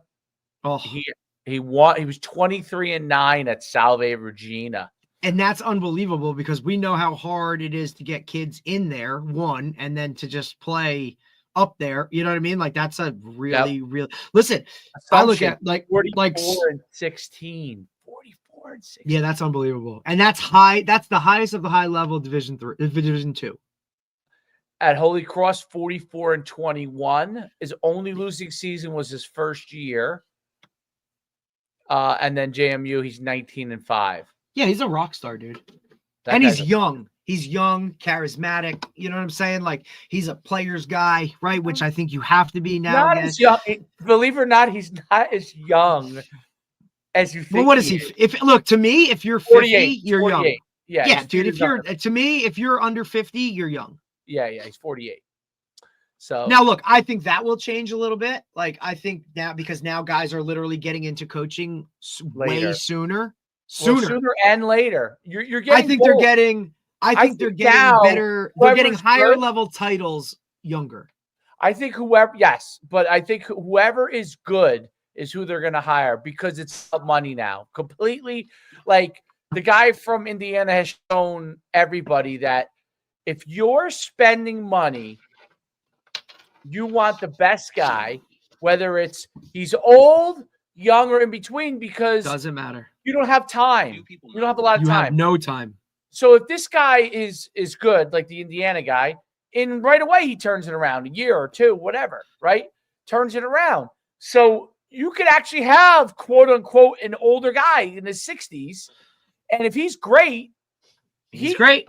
You don't have to wait. Like he can turn around in 2 years. Boom. 100%. Jim Moore is a good example of that too. Jim Moore. And look at his path. Holy hell. Like NFL, college, like, you know, he's been all over. I mean, Lane Kiffin, even though he's actually still young, he's just been around forever. But because again, he was the original get something very young. And didn't succeed in anything. That's the biggest piece. That's the biggest piece. He's the ultimate example of didn't have success, stayed with it, and has rebuilt his own personal brand and all that kind of jive. I think he's going to LSU. It's funny because he's going to be, I don't know. People after the Egg Bowl is this week, right? Yeah, the Egg Bowl, you think, right? They're going to throw him so much money. He's going to get Ed Orgeron back. Like, oh, man. It's going to be awesome. His record at Ole Miss is really good, 54-19. Okay? Right. His head coaching record overall, including the NFL? No, in college is actually really, really good. But it didn't start that way. So what was his first head coaching gig? Was it USC? It was Tennessee to USC. Tennessee, right? 7-6. Then USC 8-5, 10-2, 7-6, 3-2. He got fired after 3-2, which is kind of crazy. Florida Atlantic 11-3, 5-7, 5-7, then 10-3. Okay. And then Ole Miss, he's done great. Like first year was 5-5, but since then he's been really good. But I think it's really interesting. And obviously in the pros, he was 5-15. So, but he's been through, in the pros, he was 4-12 and then 1-3 fired. Then went to Tennessee. The next year. He was only at Tennessee for 1 year or 2 years? It was at Tennessee 1 year. Then after USC firing, those are the 4 years he spent with Nick Saban, right? Yeah. And rebuilt it. Rehabbed them. Florida Atlantic, he did very well. And then, boom, Ole Miss. And he's been at Ole Miss much longer than you would think. I didn't realize he's been there 1, 2, 3, 4, 5, 6 years already. Yeah, it's over 5 years. Absolutely. It doesn't seem like and they didn't win right away when he got there. They were 5-5 the first year, but after that they won. But yeah, I mean, like, I mean, if you look at James Franklin record, it's probably the best of all. Like, absolutely, he was a 10-win guy for almost every year. I bet. James Franklin's record is, I'm just curious, Stuff gets me curious. 128 and 60, he's similar. He was at Vanderbilt 6-7, 9-4, 9-4 at Vanderbilt. It's unbelievable. Okay. Then 7-6 at Penn State, 7-6, 11-3, 11-2, 9-4, 11-2, 4-5. It must be COVID. 7-6, 11-2, 10-3, 13-3, and then fired this year after last year being like one of his best years. And now he's Virginia Tech, and he could have taken the buyout and just, chilled. He could have just done college game day. Exactly. He basically said, "Screw that. I'm a coach." I want to coach. Like he's so determined now. Like he's one of those guys. So angry. He's like, wait, you told me I couldn't? Oh yeah, he's 100%. Like he's got that bullseye like board with like, you know what I mean? Like, how do I schedule Penn State every year at Virginia Tech? Jim Mora's road has been really rocky. Like, and I heard him speak, man. I would have loved to play for him. Like, I'm sure he's a prick, but at the same time, like, dude, this guy's been in the NFL. He's been around the league forever with his dad. Like, just like, hey, I would love to play for Rex Ryan. Like, those guys hold you to a really high standard, really tough. Like, but at the same time, they like know how. Look, I always ran him out of freaking the NFL. Right? Was it Seahawks, right? He was 11-5, 8-8, 7-9. Seahawks in Atlanta, right? Seahawks in Atlanta. Got fired at Atlanta, had to do rehab basically in the NFL for a couple of years, came back to Seattle, 5-11, fired again. That's tough. And then he went UCLA, 9-5, 10-3, 10-3, 8-5, 4-8, 5-6. So it was like really good, then fell off the cliff. And UCLA is just such a hard spot, bro. Like, and you're always he disappeared for 5 years, Derek. Correct. And is he an offensive guy or a defensive guy? That's the Dave Schumann path. This for 5 years, come back. Yeah. UConn. Listen, this guy's embattled. Like, his overall record is not phenomenal, but he's really done a good job everywhere he's been. Everywhere he's been. And you always look at it like this, like, dude, did they leave the place better than they left it? And that might not be like, the record might not constitute that. Like I said, UCLA is a really freaking hard place, dude. Like, USC is always going to be one. You're in a pro type of town, LA, like, you know what I'm saying? Yeah. Like, look, they just made the move. They're not going to play their home games at the Rose Bowl anymore, right? Because it's like 40 minutes away from campus. Where are they going to go? SoFi. Oh, SoFi's beautiful. Gorgeous. All right, so they're going to make it like, we're the Chargers, you're the Rams. I get it. Right. That's smart. Now, you should. Now, where I've seen that not work is, I think, Pitt. That uses the Steelers facilities for everything, and they both play at Heinz Field and all that kind of shit. They play at Heinz Field. It's not even Heinz Field anymore. I know it's called something else. But Ben Roethlisberger actually came out and said, like, "Hey, man, do you know what hurts Pitt? Them playing at an NFL, like being part of an NFL facility type thing, where it's not theirs. It's like, whatever. Look, the University of Miami, they play at, where the Dolphins play. Again, that's 40 minutes from freaking campus, dude. Like, now they're good. So, like, kids and guys travel, but that's one of the things Mike Smith always said about Miami. He's like, dude, like, the Orange Bowl was something different, where that was Miami. Like, this is the spot. This is where we play. They had the, like, longest home winning streak in, like, the history of football. Like, and now they go and now they're playing in a pro stadium and it's away from campus. And it's all of those little things, I think, play such a role when it comes to college athletics. But at the same time, saying that, I don't think it matters to the players very much. Like, I don't think those guys give a shit where they play or what. Like, I think that's one of the last things they look at as a player, saying like, hey, I want to go to this school because, Nebraska's stadium is like amazing, or Iowa, right? Like, we have this little, like, our own type of like thing. I think you're going to see what's his name at Wisconsin get the out soon. If you don't change Fickle, like, that's, I think, the next one on the chopping block. They're having a rough year, dude. I think people are pissed. The traditionalists and the money people, that the donors are mad, or because he tried to change what the staple of what was Wisconsin, right? Like every year, run the ball.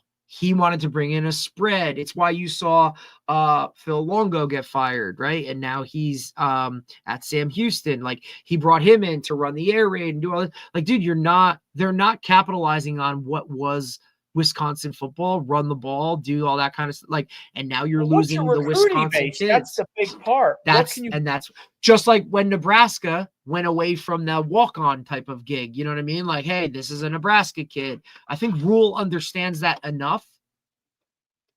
Yeah, and Look, it's why I think you're going to see.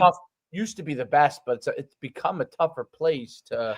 It's why I think you're going to see Temple start to do better, because I think Keeler understands that Philly landscape of what it is there. You know what I mean? I think he grasps that.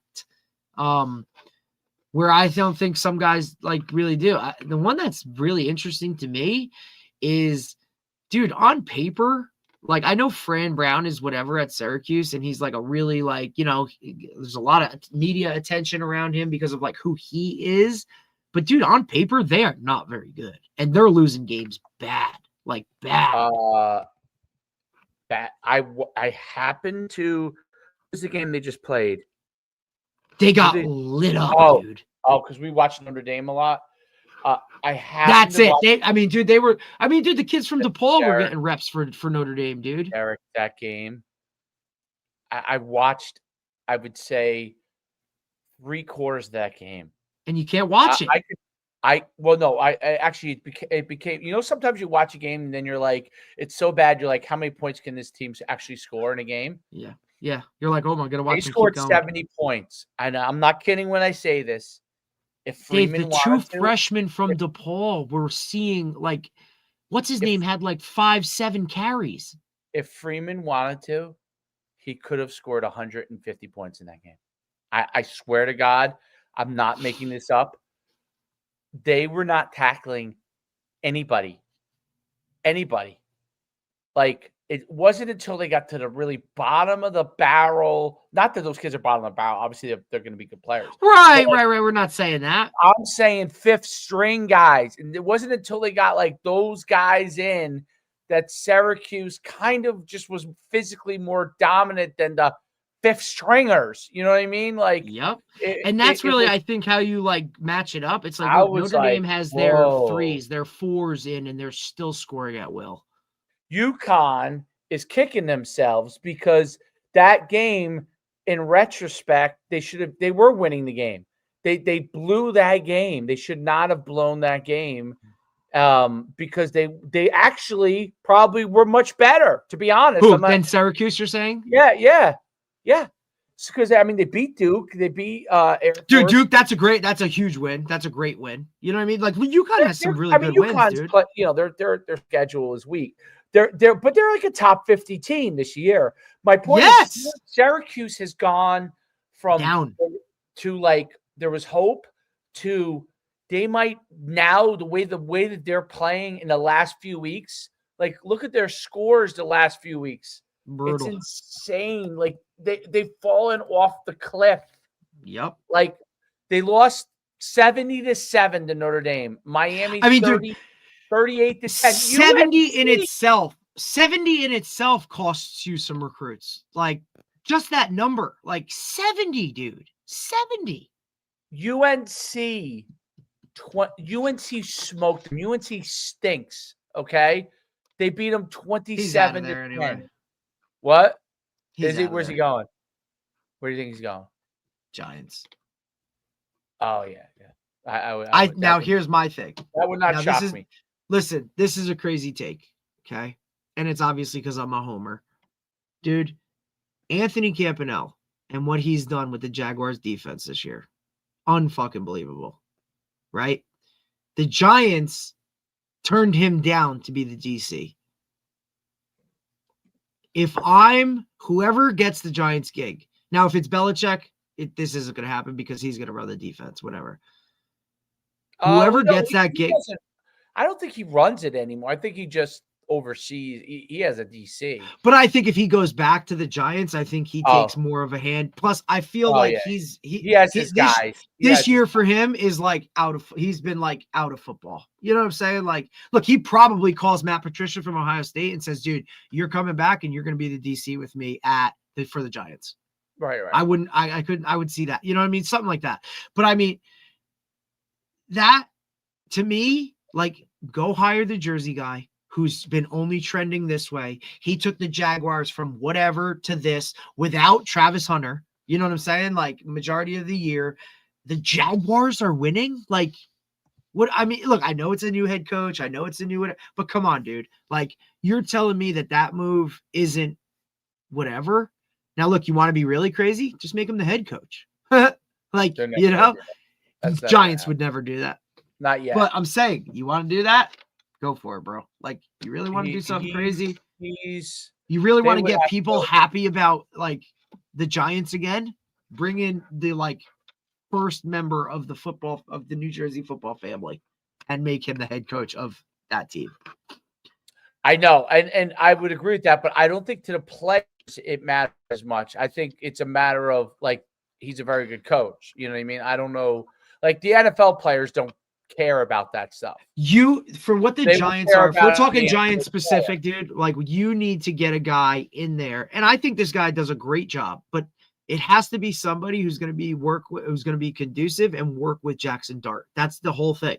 Right? Because he's a different type of player. How do you deal with it? He's like, you don't want to kill him. You don't want him to be like a Robert Griffin III, like, where all of a sudden he has like these really good things. Like, that's how he plays, dude. He plays with reckless abandonment. Like, are you going to come in? Are you going to change that? Are you going to try and tweak it? Or are you going to work with it so that by year 5, he's not continuing to make those runs or take those hits or do whatever? You have all the weapons. You got the running back, you got the receiver, you got tight ends to boot. The O-line has gotten better, right? The giant pieces are there. The defense is fucking unbelievable, dude. Like, that should be a top 5 defense in the league, and they can't tackle on the edge. They need a better secondary. Like, that's their weakest port to me, is their secondary. They can't tackle in open space. And I'm not a Giants fan. I've just, kind of watched it from afar. What I like about Campanelli as a coach is his style. So, dude, of like, course, I think his style. First of all, his style of play, like, it reminds me of Bob Hurley. So, yes, not Bob absolutely. Hurley. Bob Hurley's the one in Arizona. Dan Hurley. Dan Hurley. Bob Hurley. Dude, his presser Bob the other Hurley's day was a great great. coach too, but he's old. No, I don't think that's that. I think that Bob Hurley. So I think Bob Hurley, because he was such a great player, he wins a lot. By the way, he just beat his brother. He beat Dan the other day. So Arizona. Where is he? Arizona State. Arizona. He's still at Arizona State, right? Arizona, I think. He's Arizona. I mean, look it up. I might be wrong. I thought he was Arizona State. I love how he went West Coast and stayed when he never left from where he was with the Kings. Okay, Arizona State. Okay, so I'm wrong. It was somebody else again. But I think his style. Bob Hurley was such a good player. Probably way better than Dan. Has a more of a less of a chip than Dan. Dan's got a Dan. Listen, so this is what's really cool, Dave, is my cousin was at Seton Hall when Dan was a player. So I knew Dan Hurley as like a basketball player for Seton Hall University, dude. Like, it was really to see, but it was cool because so I knew him first. I didn't know Bob Hurley. I didn't know the dad. I didn't know any of that. So like then oh my God. So then you start getting older than me, Bob Hurley. Bob Hurley might be old. Dave, 100%. Dan is probably my age. Dan's probably my age. Dan is right around 50. Dan's right around 50. I think he was in college when I was in college. Yes. Mid-90s, dude. Yeah. Dan Hurley he's older than me, actually. He's 52. Yes. Going to be 53. So he was actually. And his brother, Bob Hurley was born in 71. So what's that? Oh, okay. 60? So he's 3. So he's 71. So he's 54. Okay. So he's 2 years older than him. He's a little older. He's a little bit older. He's 50. I mean, He's but 54. remember, his But chip. but I think Dan Hurley's chip, like Bob Hurley, even though he got hurt and didn't get got Right, that I was gonna injury- say that's his chip. His chip is, hey, my career was cut short by some dumb shit. That's his Yeah. chip.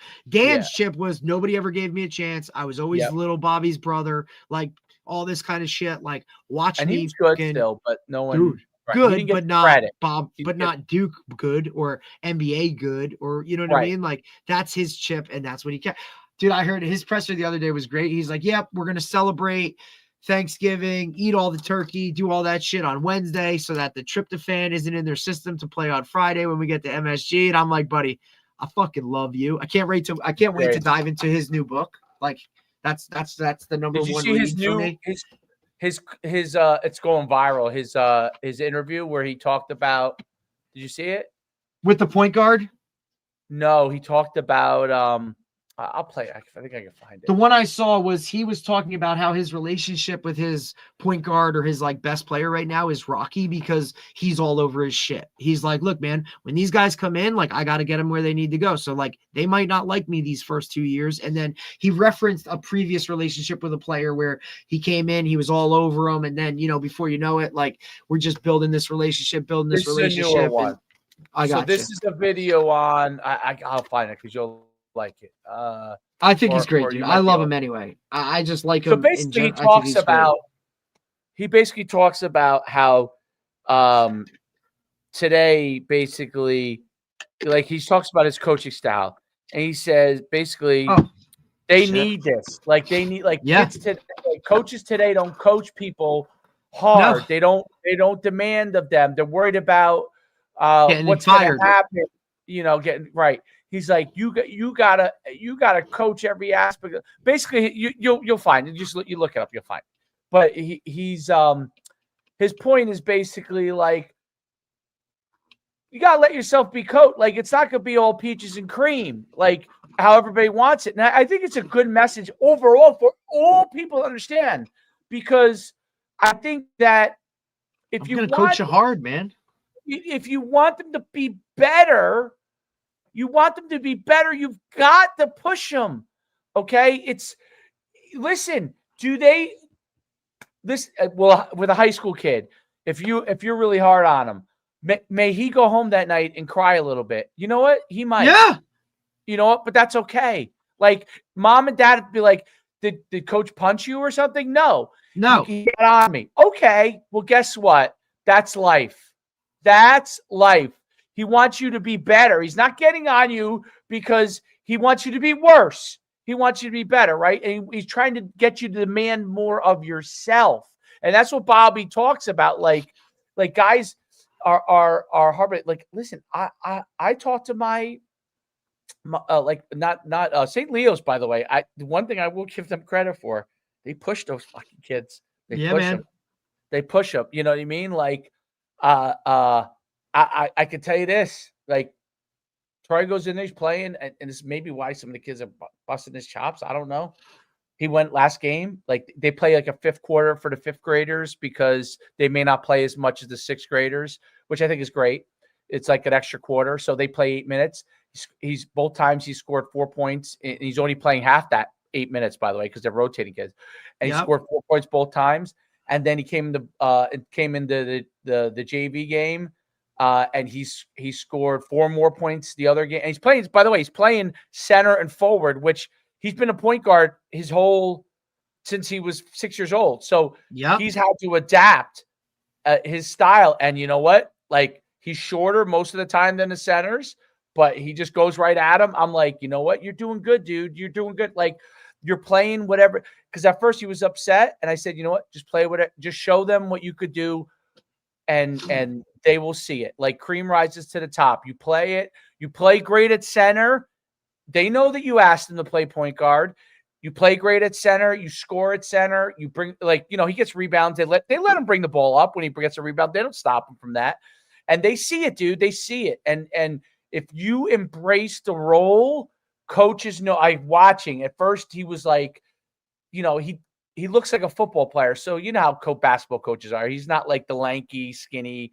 So they kind of have now. Obviously, he made the team, but now they're like, okay, we'll play him a little more. We're playing him a little more, playing him a little more, right? And that'll keep happening. Like, just do what they ask you to do. You kind of, that's why I asked those questions about it, because in a school, it's different than club. Like, when club's over, like, you don't see anybody until next practice. You know what I mean? Like, yep. So, but in school, you see them the next day. You literally see them the next day. So, that's what makes school ball so different. That's what makes it great. And it's great because I said to him, like, the last game after you guys won, you scored, you were sick, you didn't go into school the next day. I'm like, when you go into school after a win, trust me, like, yeah, there'll be haters on you guys, but you're a celebrity, dude. You're a star. Your team won yesterday. They're going to be everyone in the school is excited because you guys won. So he doesn't understand that yet. But my point of all of it is that I love how Hurley demands that. Like, I talked to our club coach about it. I'm like, listen, these kids, I know he was with a different team last year, and he's like, I said, these kids, you can push them. Well, that's the other thing too. I think that's why having the pulse of your team is so freaking important, dude. Like, you have some kids that you can't, right? Like, just like you got to coach everybody individually. Like, some of these kids have to be pushed or they'll stay the same. I think one of the things too, and we've talked about this before, is like, coaches tend to shy away and not coach the best player because they're the best player. That guy should be coached harder than anybody else, because if you want to get them to where they ultimately probably want to be, or if you want to get your team to a certain standard, now you see the bulk of your roster watching you coach the best player really hard and nitpick and do those things. Now they fall in line saying, oh shit, he's coaching that guy like that. Like, what is he going to do to me? You know what I'm saying? Like, that's, I think, coaches in general, like, everybody's afraid to coach kids hard and do whatever. But look, man, like, I'm very open with my guys. Like, hey, man, I'm going to coach you to a certain level. I'm going to coach you really, really, really hard. And there are going to be times when you're not going to like me and you're going to be pissed, and it is what it is. And why is he picking on me and whatever? I'm saying, but look, that's the standard. And look, I'll never leave you feeling a certain type of way. I'll always have a conversation with you if I get on you. But, like, this is what it is, especially if you tell me I want to play at that next level. Dude, now I'm coaching you a totally different way. And why I try to say to these kids is, dude, you're gonna have ups and downs. Like, literally. Yes. Now, there are some, like, you could always look at another person and find someone who is, and you could always look around, find someone that's you. Okay, you could. It's always gonna happen, no matter how good you are, unless you're like. Even Tom Brady probably doesn't feel like he did everything he could. So of course, that's why he is who he is, right? And he is what you would call the GOAT. But, like, that's the whole point of it all, is that, I saw this an interview with do you remember the group Smashing Pumpkins? Yeah. You remember them? So yeah. Remember they're still, I guess, around, but you remember but like, they're not as prominent as they once. Do you remember their lead singer? He had, like, bald head, like, yeah. So he interviews a lot of different things. I don't know why it's in my feed. It must be something about motivation or something, but he comes in my feed here and there because he goes on a lot of different shows because he has very young kids, but he's literally like my age, maybe older, and probably older. And he talks about how at an incredibly young age, he was a millionaire. Incredibly young age, like early 20s, millionaire. Okay. Which, by the way, obviously it's so hard to relate to when he says that, but he said the point is this. He's like, I got to that point. I basically, in my mid-20s, had what you would quote unquote say is everything you could ever want. And he said, I had this feeling of emptiness. He's like, and because I realized I had everything I want, and everybody was like, when's your next song? Are you going to ever have a #1 hit again? It's not enough, and blah, blah, blah, all these things. He said, and it took me a while to realize it, but I realized there's always going to be someone selling more records. Mm-hmm. There's always someone that's going to be someone thinks is a better singer than me. There's always someone that's going to think that my singing sucks. There's someone who's going to think my singing is great. There's someone who's gonna make more money than me. There's someone who's gonna be cooler than I am. Yep. Over all these different things, right? So I realized there's always. It took me a while to realize, but it's never going to be enough. I have to be motivated for myself to do the best I can. And he said, but I wanted my family to understand that they're the most important thing. None of this stuff is as important as they are.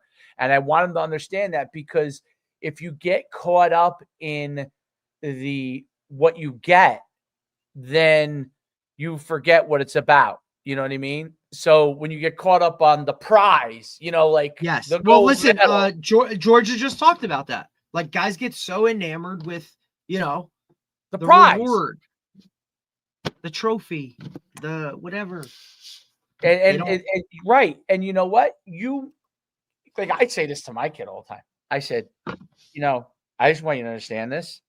I didn't win that many championships at all. Now you did, but I did not win that many championships as an athlete. Like, I won a lot in track. We won a bazillion of those. Football, I never won a championship. Ever. Ever. As an athlete. I did as a coach, but not as an athlete. Different. So, yeah. But I think that adds the level of like why you coach the way you do. Right. But I because in track, when I coach hard, shapes you.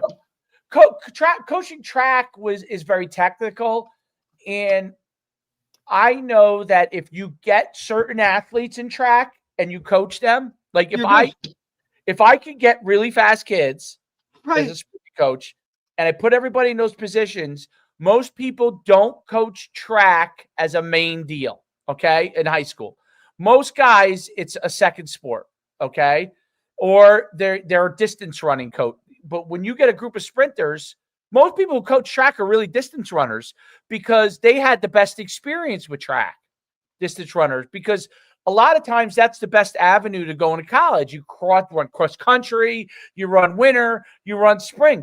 You have 3 seasons to do it, right?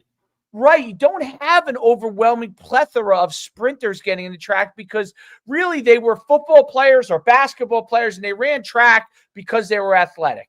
So I learned in that, which is why I lost interest like coaching it, because my father obviously was a great coach, so he was already getting me the athletes in my stuff I coached. He would get me the athletes, and I knew that if I could coach these guys. Like, one year I had 5 20-footers on Saddlebrook, okay, which is tiny Saddlebrook. People are like, how do you have so many 20-footers? I'm like, my father gets me the athletes. I take them. I do it.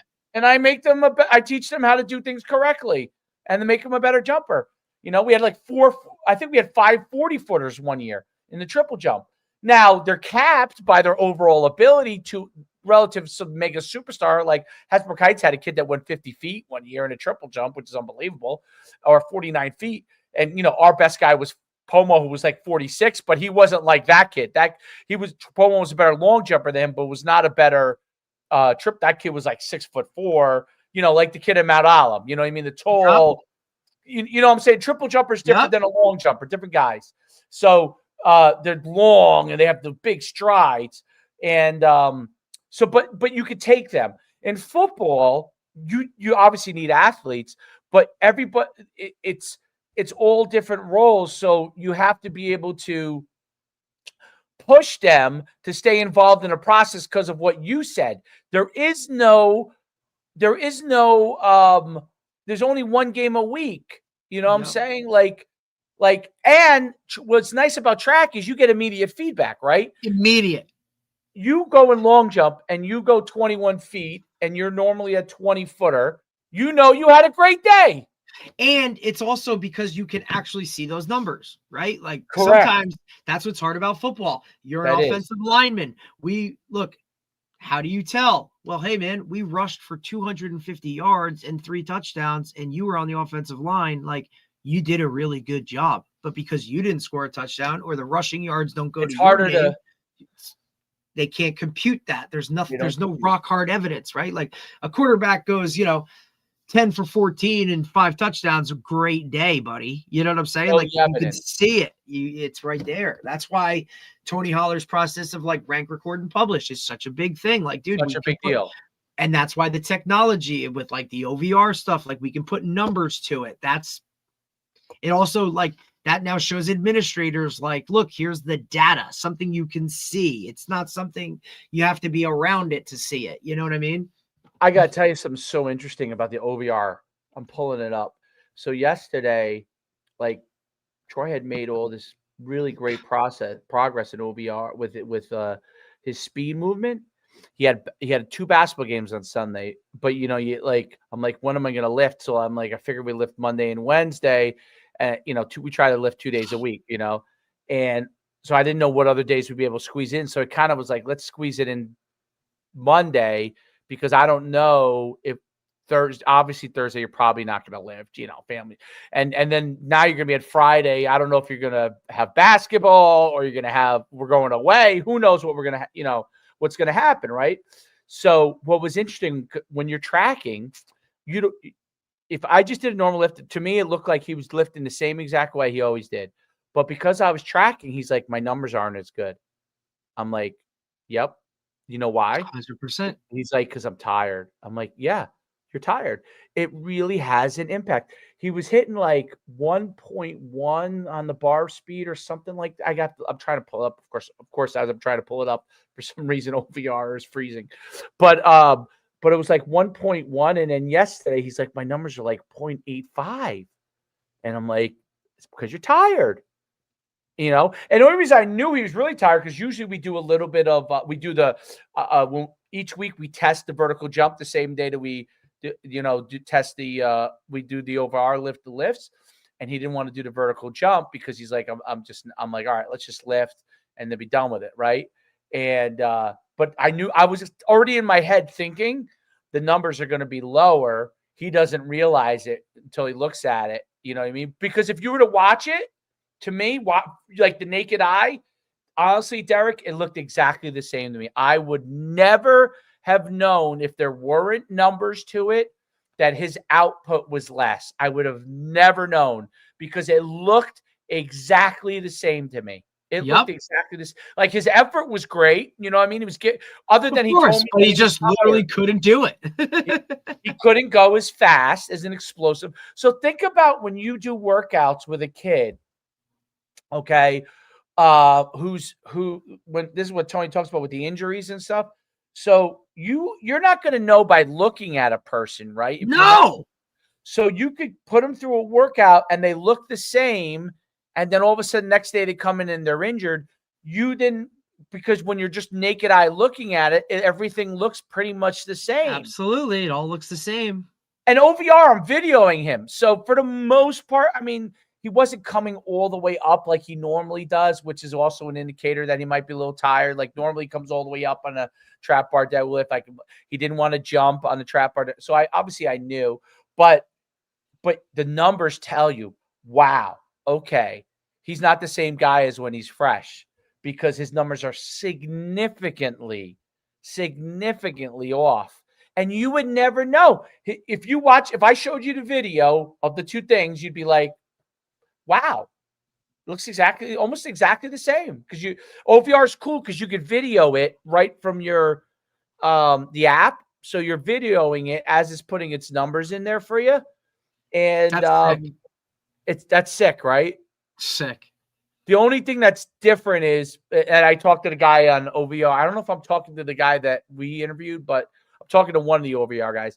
I said, what would be really cool, you guys, if you get an API, so I could port that to any site I use, because obviously, and if once I have an OVR, I could use it with multiple athletes, because I can only put in one account and I have to record it manually or export it and then attribute it to each person, which is kind of like cumbersome. You know what I mean? So like, if you were to do it, I said, other than that, the OVR is awesome. It's awesome. So if we're able to get it where you could port the results, right, and also track multiple people, like your whole team, OVR will blow everything away if you do that, because the other stuff is great, but the like Dasher and those things, what makes it great is that you could do it with multiple athletes. You could do a whole combine, or you could do your whole team, and you get the individual results. But this OVR films you. You could film it and it tracks it while you're filming it, which is totally different. It all comes back to direct feedback. It's so good. I'll send you a couple clips. You're gonna be like, oh my god. We put one of the Titan sensors on a kid the other day. It was awesome, dude. It's awesome. I ordered so sick Titans. I'm like, dude, this is sick.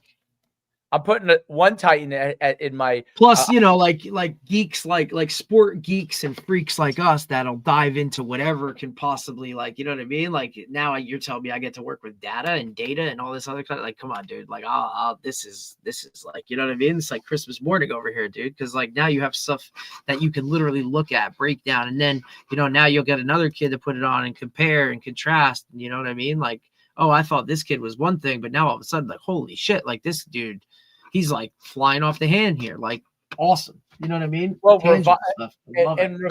revising your workout plans and what, dude, it just the tweaking of like what it is, the more individual you can do to it. Now it's like, hey, this kid needs this kid needs more of that. Like, it's no longer, I'm telling you, dude, that cookie cutter bullshit of like, here's the workout, it's on the board, go do it. Like, you ain't getting fucking better. Like, no wonder everybody's like average. You know what I'm saying? Because you're just hitting the masses, like, generally. You're not diving into what it really is based off of that stuff. Like, that's where you can really start to freaking hit the ground running, bro. Right. And to your point, you put the cookie cutter workout on the board. John Smith just went to wide receiver training and worked his off for an hour and a half. He's giving you nothing. You might be better off doing a light workout with him that day, and the next day coming back and hitting him with the workout. You know what I'm saying? So you start to, when like, I would be like, dude, like, my perfect world would be like, I wish I could trust kids and that they wouldn't lose it, right? And I'd be like, listen, here's your Titan. When you go to wide receiver training, take it, put this thing on, dude, and activate it so we can get your numbers there, so we could track it, all the things you're doing, and I'm sure they do it in college, right? But so we can know when you're doing this. So now I get this result from your wide receiver training, or you're training with another trainer or whatever, speed or lifting, and I can then take that and go, oh my god, his output was this yesterday. Today I got to keep his output here. I'm talking about off season. In season, it's great because you don't have to worry about them going as much other things. But out of season, okay, great. Now I can, or he doesn't need to do anything tomorrow. Like, come back on Thursday. Or just go through a light, like, like those exercises that Tony talks about, the little quick speed exercises. Go through that and be gone, right? And then the next day you come back, and now you'll come back and maybe you could dial it up a little bit, right? And I think that really, that balance, man, is so, because again, back to the whole quality over quantity thing, dude. Like, you know what I'm saying? Like, that's, you really, like, because when you have your own kid, I think by the time you have kids, you already have kids, but by the time your kids, dude, think about it, Dave. Like, Carter comes on January 8th, right? January 8th, 2026. That's when my son is born. Dude, Troy's what, 11? So we'll be 11 in June. Think about 11 years ago. Yeah, and there was nothing. There might have been Catapult. There's Catapult. But Dave, just think about where it's going to be coaching. Dude, so when your kid's 10 years old, right? Jesus Christ, dude. You'll have him, you'll be knowing everything he's doing, and you'll know what he needs to work on. You'll know what he doesn't. You won't even have to have the conversation with him. Nope. Like, we need to work on this. He'll be able to see it. Like, oh wow, Dad, yesterday he'll grow up with it. I took 25 shots. I made 10 out of 15 on my tracker. And yeah, it's the results say that I need to work on my layup efficiency was low.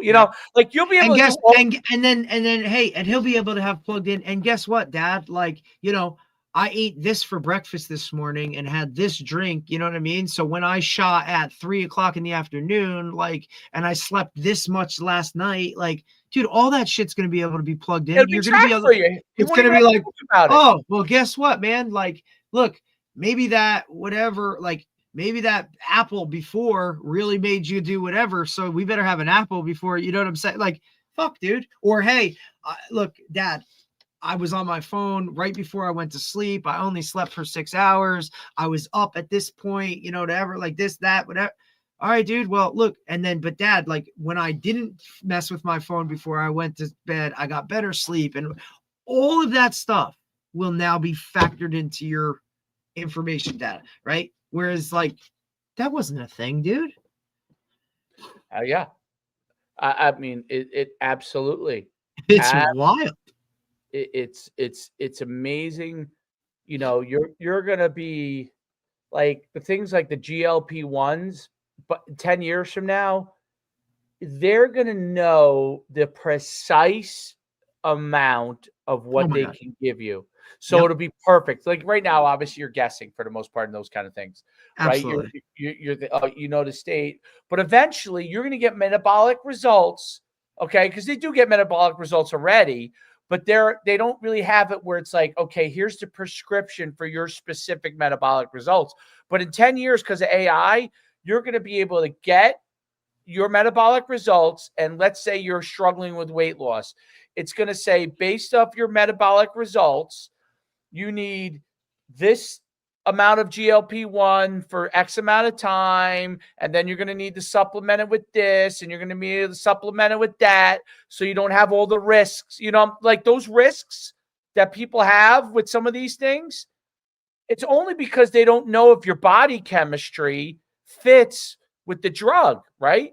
So eventually you'll know that the body chemistry with XYZ drug for whatever it is, right, fits with your body chemistry at this prescribed amount with these kind of supplements to balance it out and all these.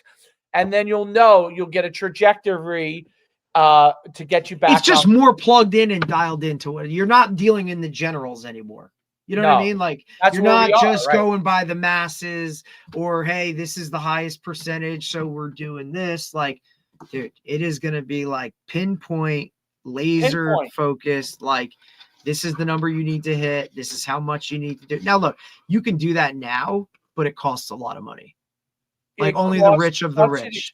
Like LeBron James spending over. Look, like, but even this, like, I look at it like this, like LeBron James spending how much money over, you know, he spends how much money on his body a year.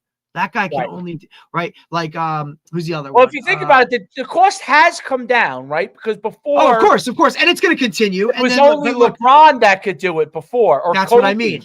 Like, but now the guys with the like, look, yeah, absolutely, and but it's still high. It's still high. What I'm saying, and because like the guys that play in college have access to some of this stuff now or whatever, they're just going to continue to run with it and be like, hey, how the hell do I get a hyperbaric chamber in my house? How the hell do I have, you know what I mean? Like, that's going to be a push to be, and look, now those guys will dive into, okay, if we do this, we can bring the cost down or whatever. Like, I look at like, what's his name? Like Kittle. Okay, like he does everything he does. Like, I think he does like stem cell stuff, like for his knees or whatever, where he has to go to like, I don't know, fucking, you know, one of these islands or stuff. But whatever he does with that, Dave, he like works out a deal where like he'll promote it or he'll, you know, whatever, so that they cut the cost for him. Because, hey, if George Kittle's using this, how many other guys are going to use this now? You know what I mean? Like, the guys are going to figure out ways to do things like that, you know, just to bring that cost down. Because eventually, like, yeah, man, everything's going to be a Walmart. You know what I mean? Like, oh, absolutely. My neighbor told me that it's funny you brought up the stem cell. In Europe, that might be where Kittle gets it from. In Europe, there's a injection for the knees. Yeah, it rebuilds cartilage. Right. Yeah, you saw that? Yeah, it's gonna come here in January. So like I went to rather than have to go in and do whatever, it's like, hey, yes, like I told you, if I could, I would find a doctor right now and get a knee replacement and go. Like, and I have a guy for you, by the way. Okay, whatever. In the city? No, if you don't want to go to the city, I have the guy that I don't care where I have to go. The guy, okay. Well, I have a guy for you in the city if you want, but but if you want to do one here who's very good, the guy who is interested in doing who I could get my partial from, I sat with him, I talked with him about it. He's great, and he explained everything to me. And he's, you know, look, ever since we talked to the Miami baseball guy, And he said, Yeah, dude, like, in your he's head. like, the fact that he was like, dude, I've been able to, He didn't get I a can do, partial. He got whole, right? He was so but bad. he was like, I can do, and look, he was military. So like, that's grinding. Like that's comparable to like college football, but he's, I also played a year on AstroTurf. Like, you know what I'm saying? Like I got everything. But like when he was like, man, I can do box jumps now and it's amazing. Like that to me, I was like, fuck it. Hey dude, like, what am I doing? You know what I mean? Like, what am I doing? And now even with like, obviously the only thing you sacrificed, I heard, like with Carter coming, dude, I want to be able to like, I don't want to look, I'm going to be an older dad. Like, I don't want to be that older dad that can't be like playing in the whatever or doing the whatever with them because, you know what I mean? Like, I mean, I see it with my daughter now. Like she wants to freaking do some things. And I'm like, dude, baby, you can't do that. Daddy's shoulder or daddy's, I don't want to do that shit. You know what I mean? Like, I don't want to be that dad. Yeah. I would say I was lucky until he was about 8. I could still, if I had to, sprint with him. I can't really sprint now. But I can run with her now because she's 2. But like eventually, like, what are we talking about, dude? You know what I mean? Like, and she's a fast little fucker, dude. Like, I'm pumped. Maybe she's gonna be a cross country person, Dave. Like, she just loves to run. Oh, I would love that. I'm like, shit, you might not be able to sprint, girl, but like, if you can just fucking go, we're good. Like, we're good. Like, let's go. She's running. She loves it. And people who run, it's good for their life too. Dude, it's so good. And listen, she's also one of these, like, all she wants to do is be outside. Like, she never wants to be inside, bro. So, that's my selling point. Like, wifey, like, you're really going to keep this kid indoors for the next whatever months because it's cold out? Like, come on now. Warm weather. Like, we don't have to hit Florida, but North Carolina looks really nice. No doubt about it. Oh, I didn't save yesterday's data. Yeah, it was slightly lower. It wasn't as bad as I thought. Slightly lower. He brought it up to me. He's like, because now he's programmed to it. He's like, it's lower, which is amazing. I don't know how he remembers it. Listen, Troy's a savant, bro. Because I didn't remember. Troy's always been really smart, bro. He's smart. He's a good student. That's probably why he takes things seriously when people talk to him. Because and look, I think he'll be okay with that. That's just one of those things you got to teach you to be like, dude, listen, you're better than them. They're jealous of you. You just stay in your lane, continue. Or they may not know how to handle it.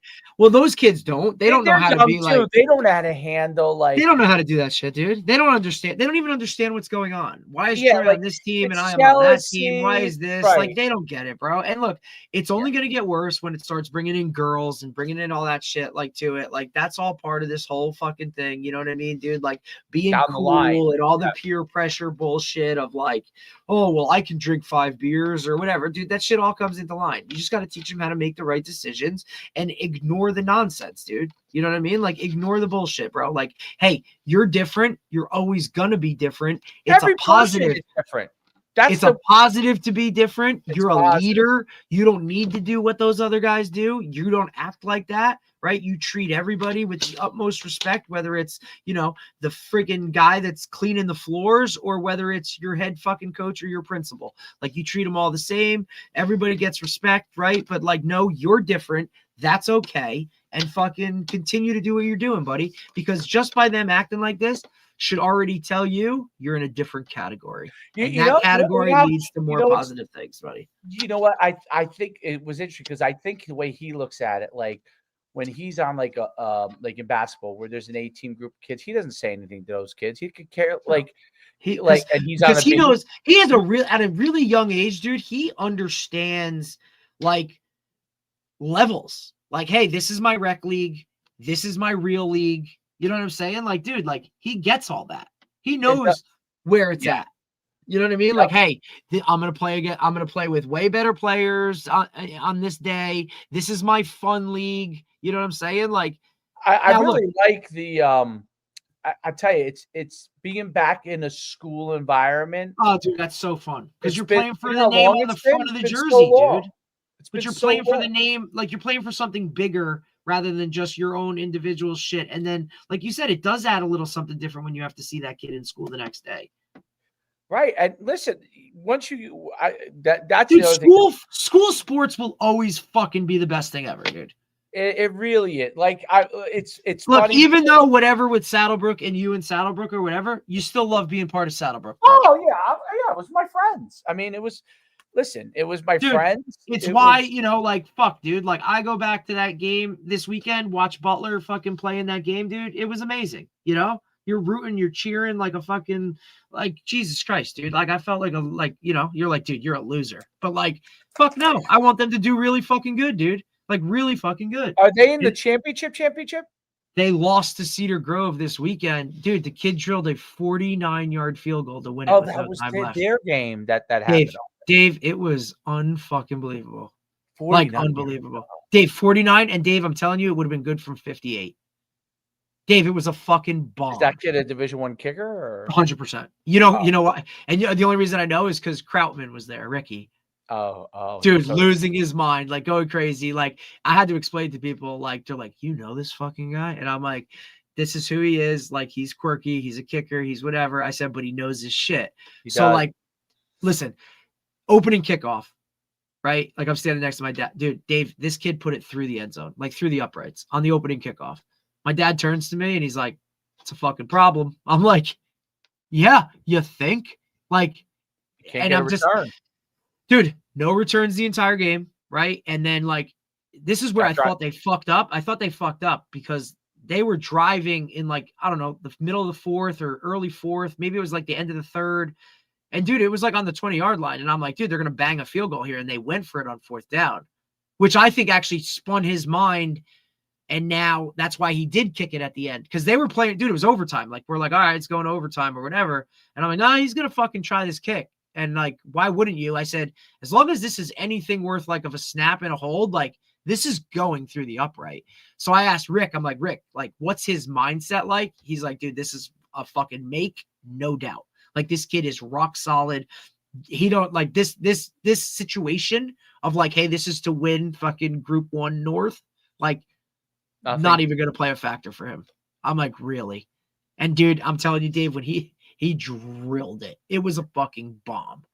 Krautman must have put him under a lot of pressure a lot of different times. That's what he does. That's like part of his, like, you know what I mean? Yeah. Like his training. I know. Yeah, he's always yelling shit or, like, I don't know. He's just, look, he's fucking off his bonker. Like, he's nuts, but he's still really good at what he does. He's great at what he does. And there ain't many kicking coaches in the country. Like, you know what I mean? Like, he's putting together something. He's got some sessions going at he's using Mount Olive's bubble, you know? And I'm like, because he lives in Milford, PA.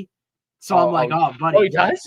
Yeah. I'm like, what do they charge you for that? He's like, $500 an hour. I'm like, oh my God. I'm like, Rick, like, you better have 50 kids coming for your sessions, dude. $500 an hour. He's like, yeah, but it's, you know, it's one of the only places I can literally go inside and actually kick without, like, having to worry about hitting the ceiling or hitting a wire going across. And I'm like, you're right. Because look, even down here, you can only really go to that Venture Crossing. That's the only spot you could really go to and kick. Like, other than that, these other places, like, you can't go to Capelli. They got their Venture Crossing started to come out with. I had a meeting with them. Well, they're coming out with their own stuff. Well, I saw Lang's doing, like, a girls' flag thing. He's calling it the Shamrock Series there. So he's doing stuff there. Okay. A girl flag tournament or no, just like sessions. Oh. A lot of these guys are jumping on that. Like Montclair State is holding like a little like coaching sessions, like a like one-on-ones, like where we would be like, hey, receiver training. They're doing like girls flag training. I'm telling you, here it comes. Here it comes. I mean, look, even Montclair State's doing one. Clinic? Like, for girls, like their girls staff is putting together like a pseudo like showcase type of skill stuff, like where they can bring girls on campus and be like, because there ain't no fucking rules right now, like whatever, you know what I mean? Yeah, that's gonna be a monster. Yep. Yeah, like I mean, look, I saw a girl who plays on that Brick Elite team. And Point Borough is starting this year with girls flag. So that add another hammer to the mix. One of those girls just verbaled to play for a school in PA, like literally put it up like, hey, I'm committing to to play flag football. Like, well, we the girls, I mean, the girls' flag in our stuff has become like, if you watch the games, you're like, I can't believe how good they are now. I know, dude. And it the same- happened so fast. The same girls have been playing, most of them, for a couple of years, and now Yep.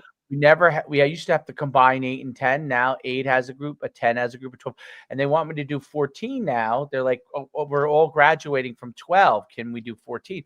Which is totally different than boys, because the truth is, boys after 12 don't want to do it anymore. Nope, they're done. You know, unless they're really just going to be flag kids. Most of them are going to go to Which some of tackle. them are. And most are going to go to tackle or drop off of. They're going to focus on their other sport if they're a flag kid. Yep. Because it doesn't make sense for them. Well, I also like I posted that shit last night about like, hey man, if you're a senior in high school and you're still playing 7-on-7, like what are you doing? I don't know. I just got tweaked with certain things of like, people are like, they just, the mindset of like why to do it. I'm like what are you doing? Like, nobody's gonna offer you, or you're not gonna get a better scholarship. Like, first off, it's spring, so like recruiting's over if you're a senior. You know what I mean? Like, it's only gonna maybe a D3 or that's something. what I'm saying, like a last minute. But then it's like, hey, you're only here because we needed to fill a spot, or somebody else dropped out, or like, Right. And none of those guys are fucking watching your 7-on-7 highlights. Like, well, that's my whole thing. Like, you're trying to leverage this like it's a recruiting tool. 7-on-7, all it shows to college recruiters is your athleticism. Okay. Right. And if you're a quarterback, it shows your arm. Okay. So if that's good, that's fine. You know what I mean? That is fine. It's fine. You got them interested, but you're still going to have to show them. It's different than running. This is why I say it's different than running a 40 or jumping. Okay. If you show that you're athletic, that's one qualifier. You could show that you can throw. That's a qualifier, right? As a quarterback, I'm going to need to see you in person. I'm going to need to see the game film. As an athlete, I'm going to need to see the game film, but I am still going to need to find out what your jump is on the vertical and what your 40 is before I do it. I don't care how many touchdowns you catch on 7-on-7. I don't know what competition you're playing against at that moment. I don't know if you happen to be going against their worst player or their best player. I don't know. Okay. Yeah. And even if I do know, I don't know if he's sore that day. Right. There's so many intangibles. He's not into it. The guy you're going against, he's in a bad mood. It's totally different than an actual game. So the way I look at it, there's value in it. But the way I look at it is, it's just a qualifier. That's all it is. It's just a piece of the puzzle. It's just a qualifier. I need to still know what you run a 40 and what your game film is. And it still has to be good. And it still has to be really good. Like, if you can. And then even if it is good, they still might not want you. Dude, and I say this all the time, is because we coach flag, watch flag. I watch a lot of kids who play soccer look really good at flag. Really good. Some of them, it translates into tackle. Some of them don't want no part of hitting, and it don't translate. And ultimately, that's still a huge piece of this game, dude. Like, listen, when you get plastered, like, I use this as a quarterback, because everyone likes to work from the front. Oh, he throws touchdowns. Let's work from the back. When he gets plastered, does he want to get up? Yep. When he gets plastered, does he get up? That's when what the I look linebacker at. comes A gap and he comes free, no one and blocked he's sitting him in the pocket. Like, now what? He gets plastered. You're yelling at him for not throwing it. He gets plastered. He's looking around like, what the F just happened? And he gets up and goes the next play, or goes back on defense or whatever, and keeps fighting. That's what I look at. Okay. Now, how about like from the other side defensively, like, hey, I got to go tackle this guy. Right. Like, I have to tackle another person. Are they willing to tackle? Are they willing to hit? Will they make progress when they get run over as a tackler? Which happens way more than you do it the other way.